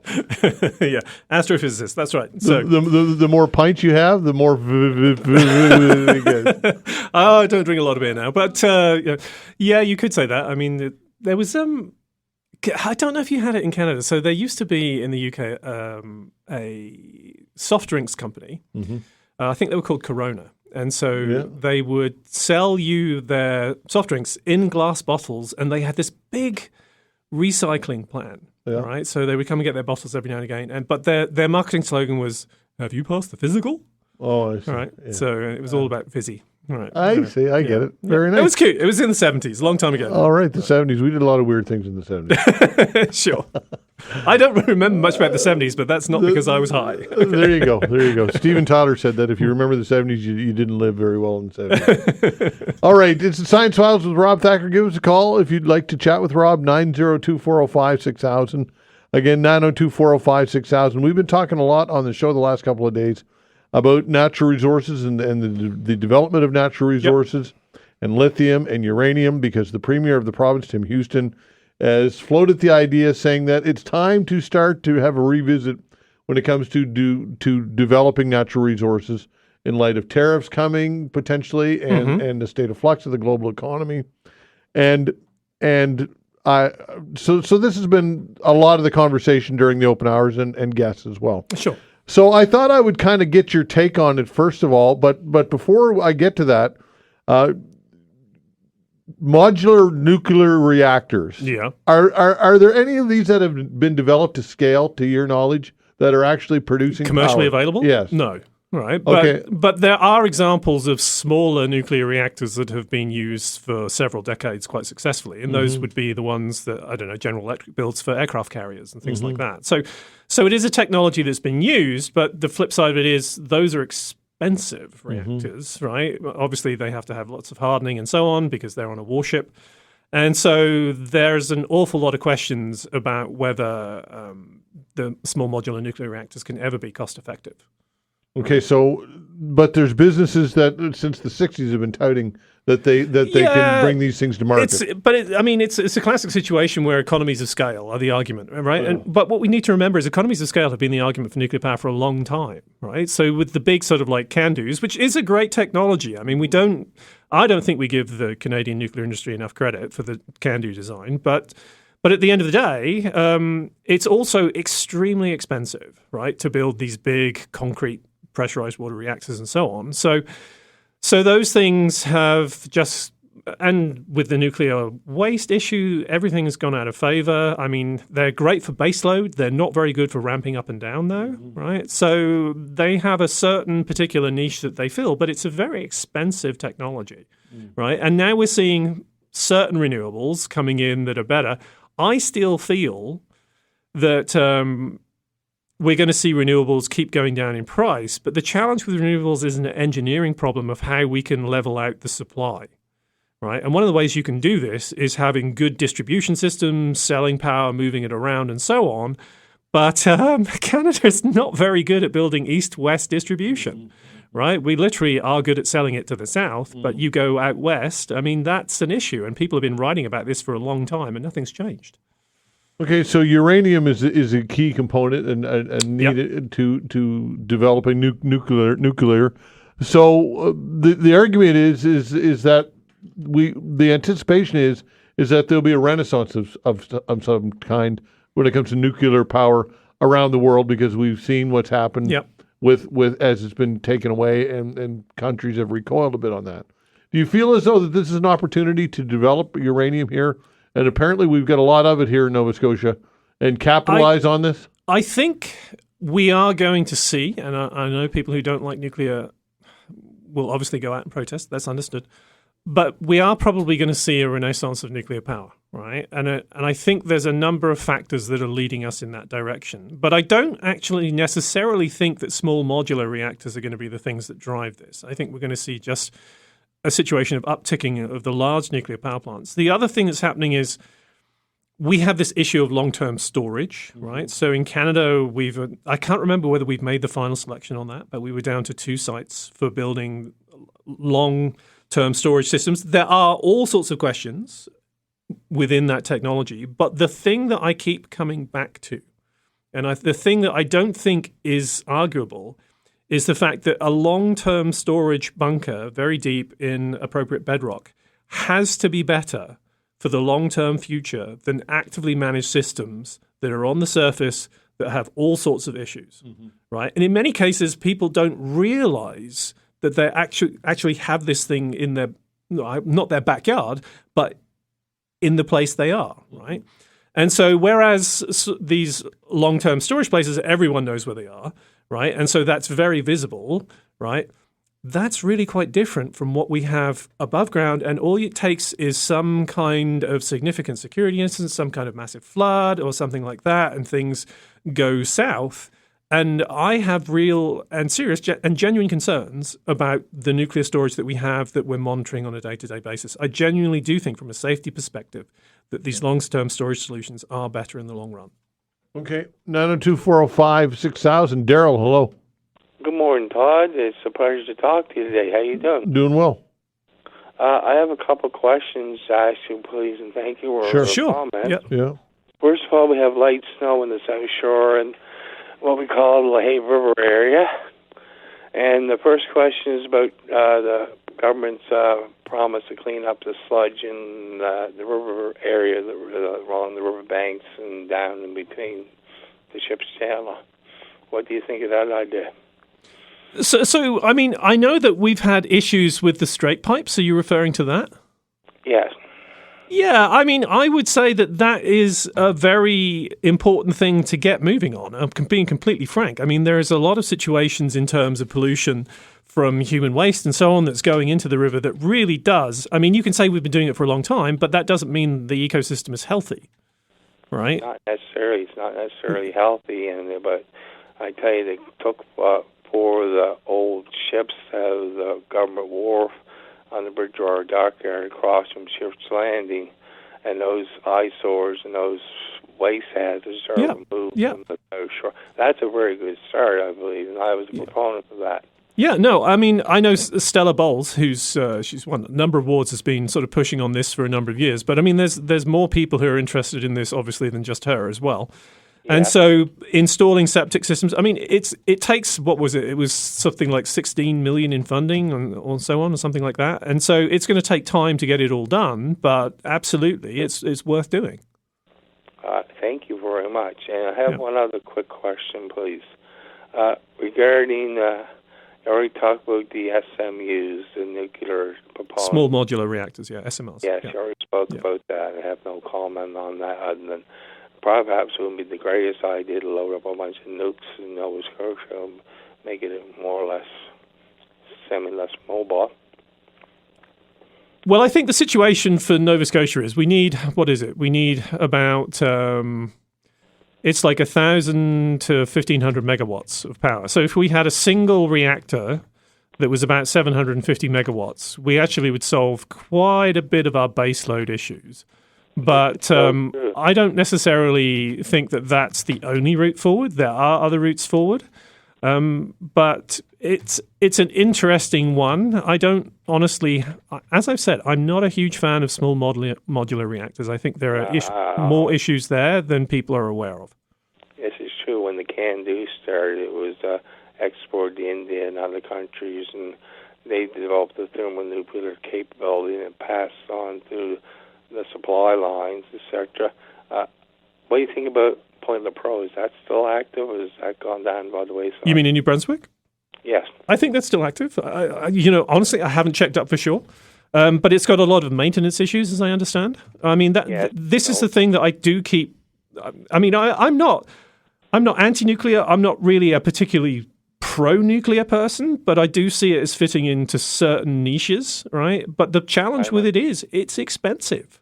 It really is. It is true. Right. It is so true. Very, very high dollar maintenance value. Yeah. What if the government were to act on their Carbon Cleanup Tax Act and start cleaning up the environment, for one, please? Number two, I realize there's a lot of homeless people in Canada, and Nova Scotia's doing a real prorated job of putting more people in homes, such as myself.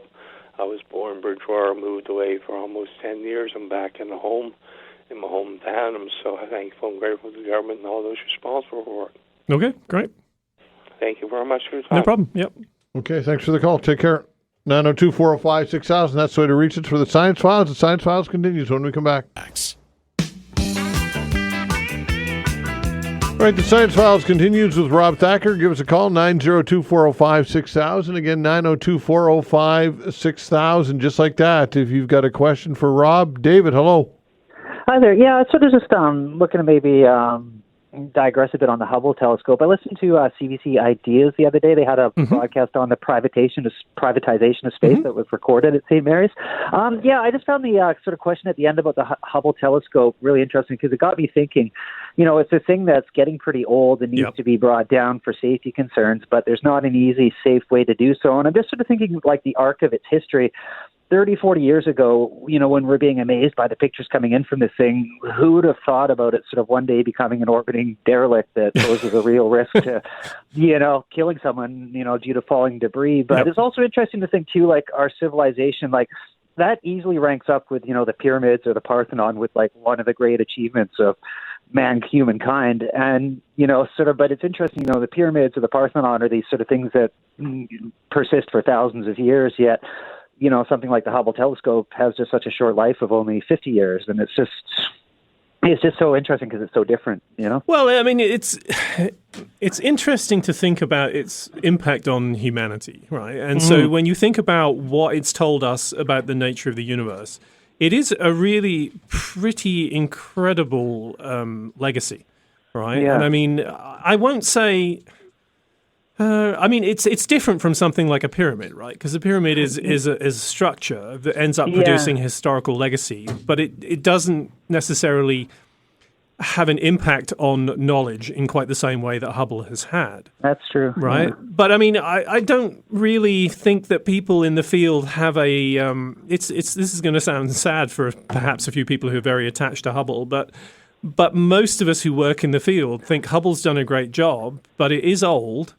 And it's limited in terms of what it can do, and sooner or later it's going to break down. I was just at school, gave 4 presentations at schools yesterday, and I was talking about Hubble literally dying, right? Yeah. And you see all the students go, oh! And that's the reality. It's old technology. It's down to, I think, 2 or 3 reaction wheels left, and sooner or later it's not going to be working. And deorbiting it, that's actually, as you've said, that's tricky. I mean, the only way you can deorbit Hubble is to put something on it, put a rocket on it, and literally bring it down in a controlled fashion.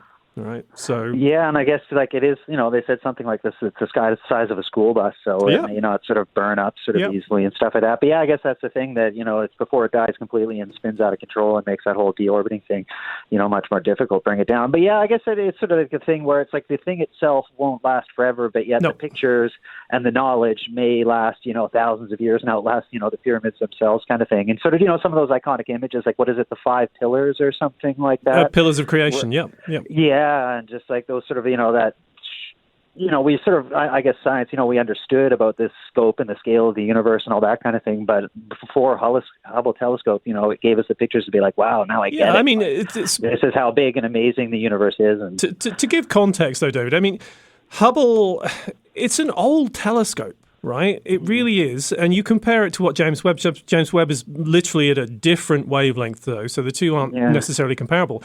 But we can put up, there's a new telescope flying called the Roman telescope, and then we can even build something with a slightly smaller mirror. There's a proposal called Castor, which is a Canadian space telescope, that could do basically what Hubble does for a fraction of the cost now. And then you can imagine, I don't know, cover of the Globe and Mail that was taken with Castor. I mean, we could do that if we wanted to, and it's not clear that the government does. That's okay.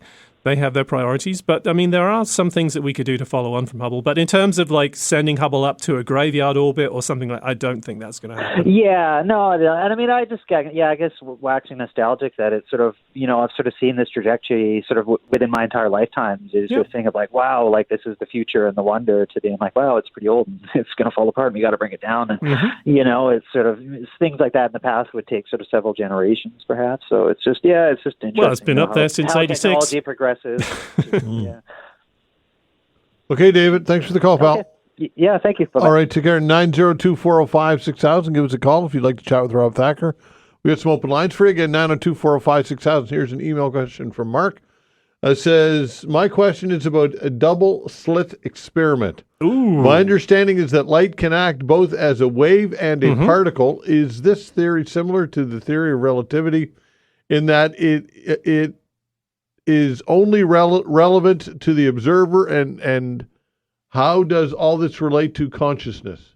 Oh, wow. That's like the deepest question you can ask. That gave me a brain cramp. No, so I'll try and break it down. So The two-slit experiment or double-slit experiment is absolutely incredible, simple idea that nonetheless, when you actually see it for the first time as a physicist, you're like, no, that doesn't happen. And so what actually happens is when you take two light rays, you pump lots of energy in those light rays, and then you look at what happens, you get what we call interference, right? So you get a pattern that's caused of ups and downs caused by the light interfering between the two particular slits. And so then if you sort of say, well, okay, I'm going to I'm going to turn down the light so we only get individual photons going through. So there's just one photon, what happens? And you think, well, if I check which particular slit that photon goes through, and you do that, you get one line on the other side. And it's always just that one point on the other side. So if you know where it goes, it's just going to go through like it's a particle. But if you don't do that, it goes through and it interferes with itself. Yes, that's a technical physics term, and produces this pattern of probabilities of where it's going to end up. And so that is wave-particle duality, which is what we call a quantum mechanical phenomena. This is happens at very low energies on very small scales, that things stop behaving the way we see things behave every day. We call that the classical realm. And so on very small scales, the universe is weird, right? And quantum mechanics is a mathematical way of describing what happens on those scales. And it turns out that one of the ways you can interpret it is to talk about wave-particle duality. Now, is that relativity? No, it's not really relativity. Relativity is a classical theory that tells you that from different people's perspectives, you will see different things. I mean, that sounds a little bit like common sense, but in terms of when things happen, if something is moving, two people at different places, moving in different ways, we'll see one thing happen before another or another thing happen before the other, right? And that's just the nature of relativity. Einstein figured this out. We actually can combine that with quantum mechanics to produce a relativistic theory of quantum mechanics. That's been done, but boy, oh boy, is that a brain-bending theory. And so generally I talk about the two things being separate, but you can actually put them together, right? And so what we need to do is to have the full and complete theory of everything, is to take Einstein's theory of general relativity, which tells us about gravity, and then combine that with quantum mechanics. And, very, very, very smart people have been working on that for over 100 years and haven't solved it yet. Okay, there you go. 902-405-6000. That is the way to reach us for the Science Files with Rob Thacker. If you've got a question for Rob, give us a buzz. 902-405-6000. Just like that. The Science Files continues when we come back. Thanks.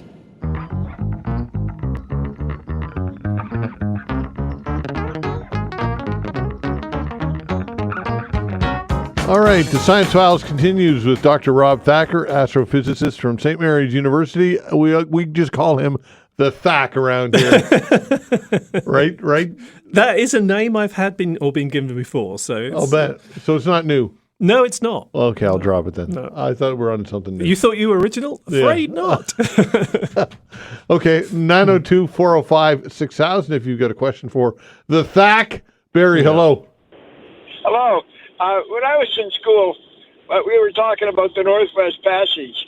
And, in a few hundred years, it's going to be great for shipping and everything. Mm-hmm. Now I'm on there watching a science show, and they said by 2040, Canada could be a superpower in shipping because we're going to be able to use commercial shipping through that area. Yep. I mean, that's unbelievable. And it also...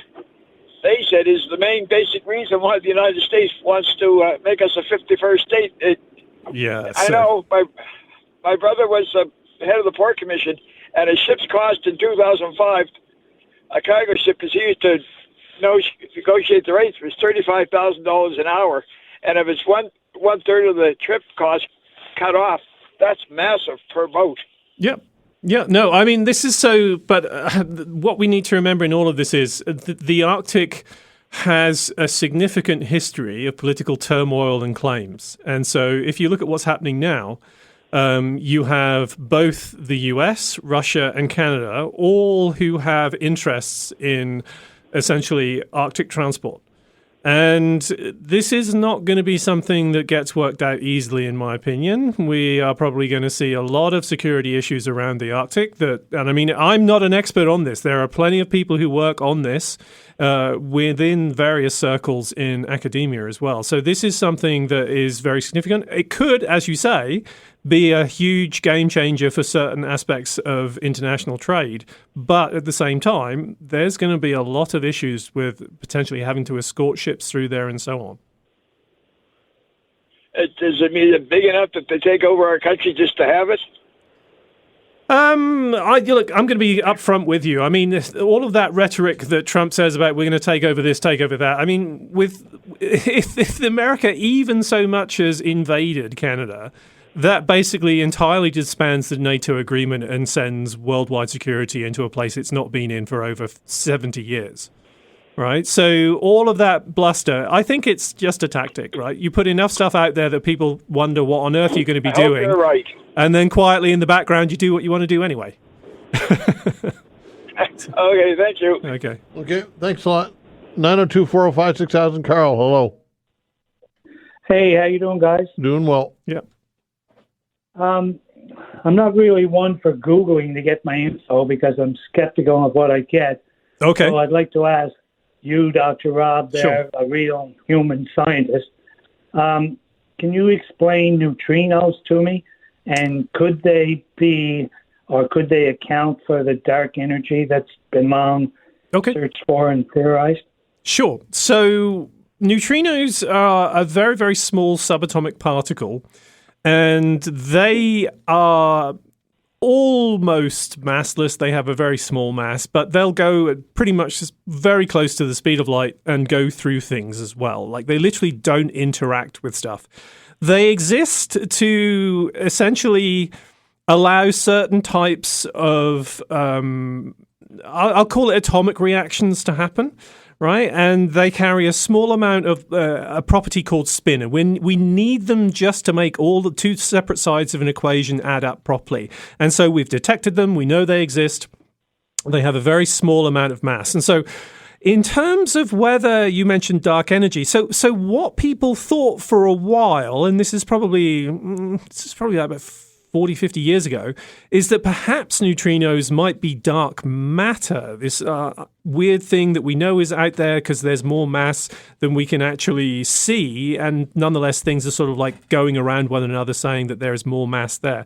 And so that was considered for a number of years, but we really don't think that's true. We think while neutrinos may make a small contribution to the mass, we don't think they make anywhere near enough to actually have any kind of real impact on galaxy dynamics, clusters of how galaxy clusters move and things like that. So it doesn't quite work for that. So dark energy, though, it really won't work for because it just doesn't have the right properties to explain dark energy. Dark energy is a very peculiar concept. Like, literally, it forces things to expand, and the more space you have, the more dark energy you have, and so the faster you expand. It's literally what we call a runaway process.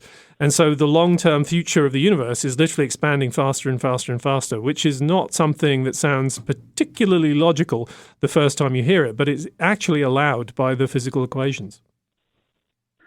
Okay, but neutrinos are everywhere, right? They are absolutely everywhere, yeah. Yeah. But this is like, I think if you put your thumb up at arm's length, there's something like, what is it?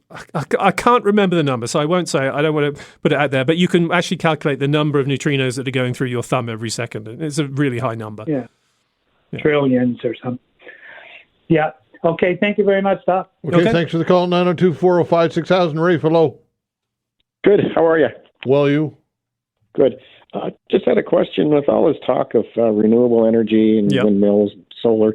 What's the status of tidal right now? I know they've had some projects that just have failed, but is there any more work going into tidal? Sure. And in fact, you couldn't have called it a better time because we just had a researcher from Acadia, Dr. Richard Carsten, who I've known for some time now, come and give us a summary of all of the work that they've been doing up there with the Fundy Tidal Energy Group. Right. And the long and the short of it is there are some real fundamental challenges to extracting energy out of Fundy, right? And although it looks and if you could do the calculation, there's a lot of energy there, up to potentially 10,000 megawatts.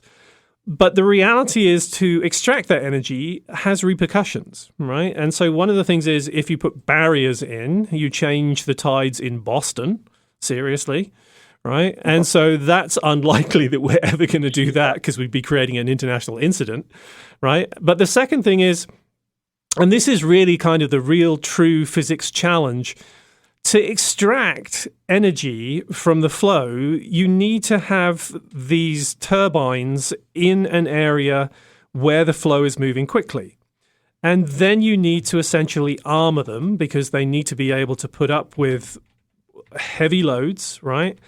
And that's the challenge, right? It's very difficult to build tidal turbines that will survive this kind of thing. So to summarize, there is potential there in terms of energy extraction, but it's very difficult to build turbines that will last a long time and produce energy efficiently, right? That's the reason why we've seen so many companies try and fail, right? Now, there are some alternatives, but at the end of the day, you've got things like wind and solar coming along that ultimately are probably easier, right? Because with tidal stream power, not just going up and down with something like a hydroelectric dam, right? But with tidal stream power, you've got to be able to extract that energy, and you're putting a turbine in a place where there's a lot of energy, there's a lot of flow, and it's just hard to build something that's going to be reliable in that kind of environment. Yeah. Okay, thank you. Thanks, Ray. Thanks for the call. 902-405-6000. Ian, hello. Hi, Ian. Good afternoon, gentlemen. Hi there. Dr. Rob, I have just a thought experiment question for you. Okay. What would our and this has nothing to do with climate change. I'm not a climate change denier or anything. I'm just interested what scientists' thoughts are on this. Well, I'm not a climate scientist.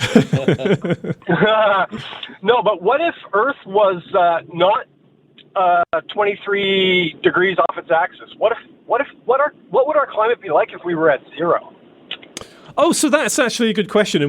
And so people who study extrasolar planets will actually model these kind of scenarios. And so if you have, and I'll go a step further, I'll say, so not only do we not have the change in the tilt, we don't have any spin, right? And so if you have only one side facing, then you get one side that's baked and the other side that's very cold. But if you have an atmosphere, as you know, energy always wants to flow.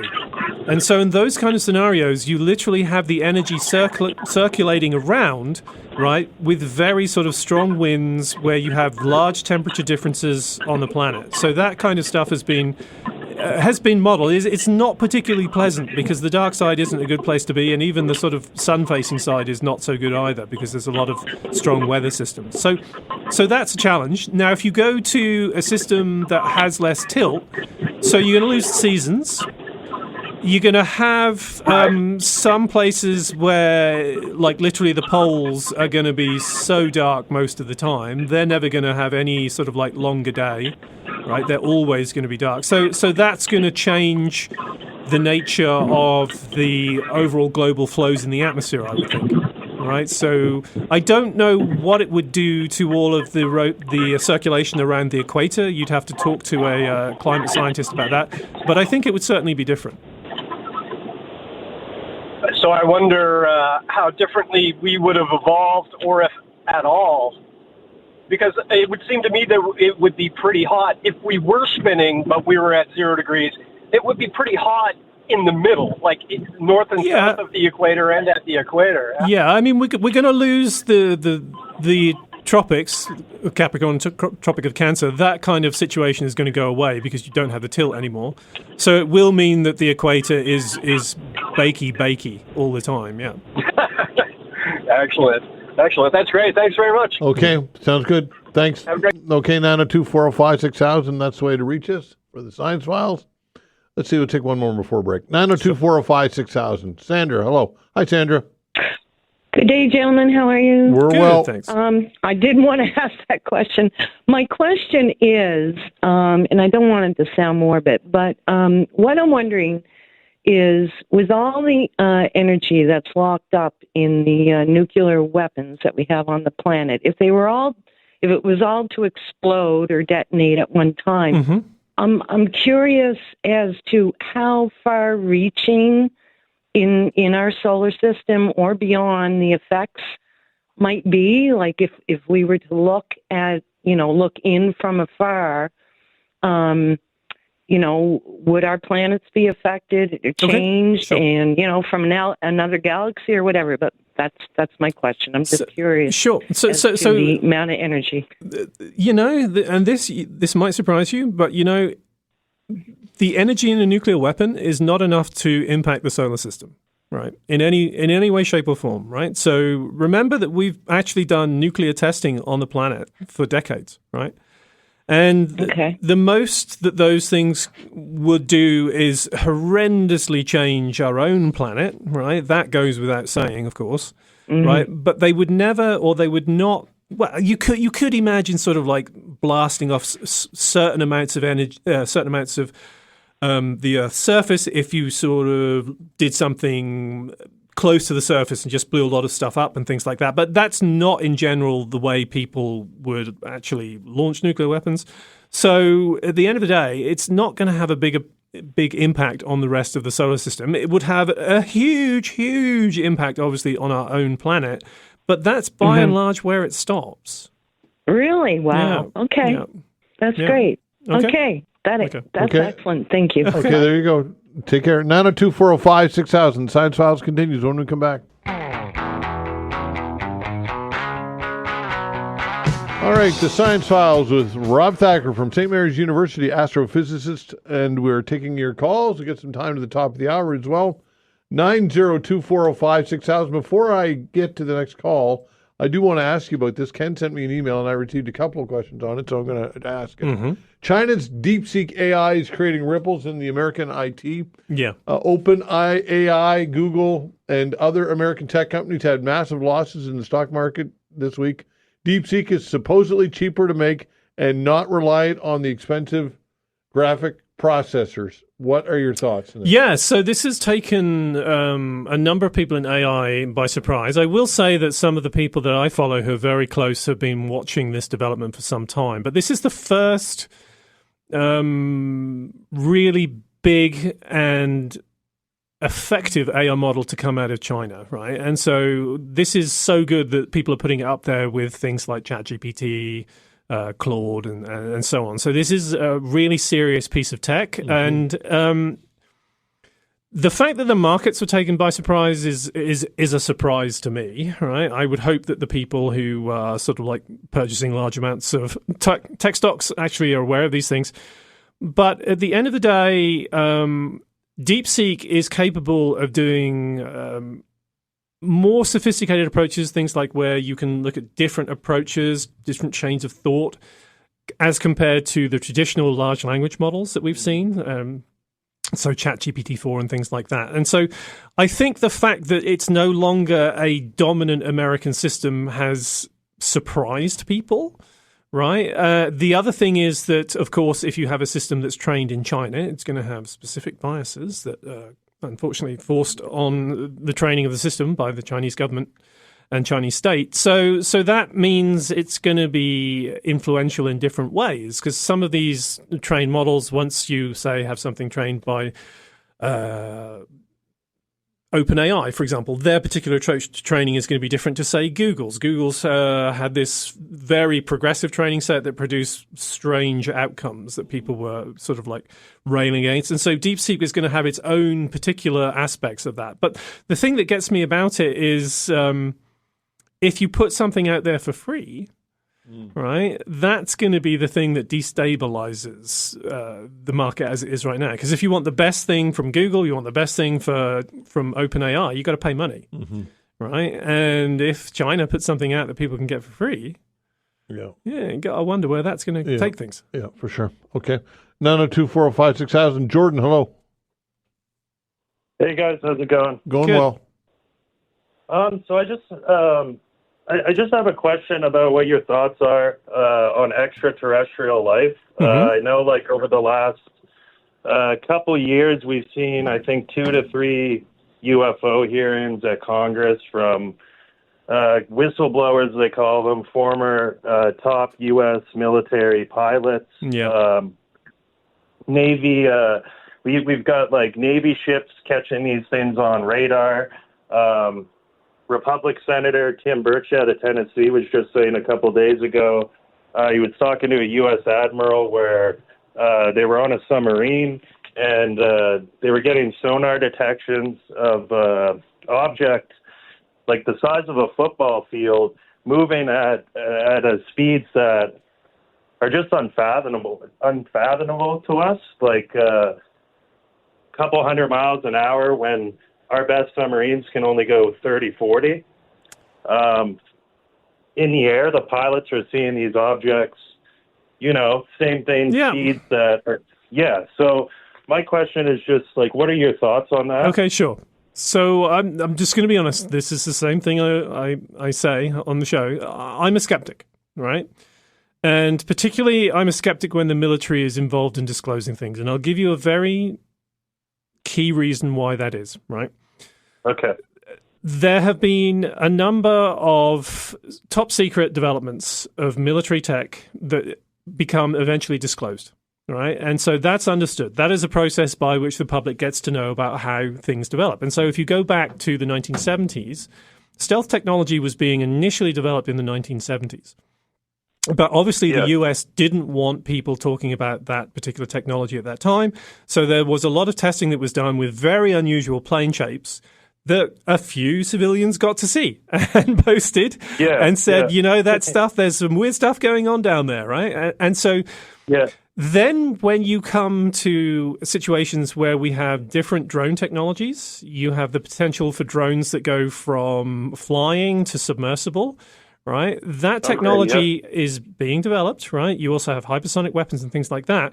There is a lot for the military to gain from putting out situations where we've seen something, we don't know what it is, we've got to do something about this. But it's not aliens, it's other foreign powers with new technologies, right? And those are the things that the military is concerned about. Or in some cases, it may even be the military wanting to show other powers that, hey, we can detect your stuff, right? Yeah, okay. So there's a lot of stuff here that I think is in the military's interest to every now and again get public interest about, things being out there that we don't understand. And if you put the sort of stuff about, this is... I mean, yes, there have been some military people who've come out and said, there's this huge cover-up and so on. But, at the end of the day, I can't take a lot of that very seriously because those people tend to disappear in terms of having a public profile fairly quickly. And you hear about, like, these UFO crash retrieval programs where they're essentially finding alien spacecraft and trying to reverse engineer it, that kind of stuff. So you're kind of, like, skeptical. I don't put any stock in any of that, right? Do I think that there are things that we see on radar every now and again? Do I think that even experienced pilots see every now and again and they don't understand what they are? Yes, I do. Right, but for me, that doesn't mean it's aliens that have flown hundreds of light years to get here, and then they're just messing about with aircraft pilots. So I just don't buy that. Okay. Yeah, for sure. Yeah. Okay, I appreciate your time, guys. Thank you very Bob, much. Thanks for the call. Take care. All right. Day. Okay, that's kind of your stock answer, right? It is. Yeah. I mean, it's not that. Funnily enough, I mean, when it comes to going and looking for alien life, I think we can actually do that in really sensible and straightforward ways. Like we've talked about, we literally are building telescopes right now that will be able to detect signs of life in the atmosphere of other planets. And so that, I think, will answer the question of, are we alone? Yeah. Hopefully, I really hope, within my own lifetime. Yeah, okay. Yeah. Rob, always great. Thank you so much, my good friend. Always a pleasure, and thanks everyone for the great questions. Absolutely, and like to thank Vanessa Van Den Ness on the other side of the glass, the control board, doing a fine job as always. We're back tomorrow at 10 o'clock. See you then.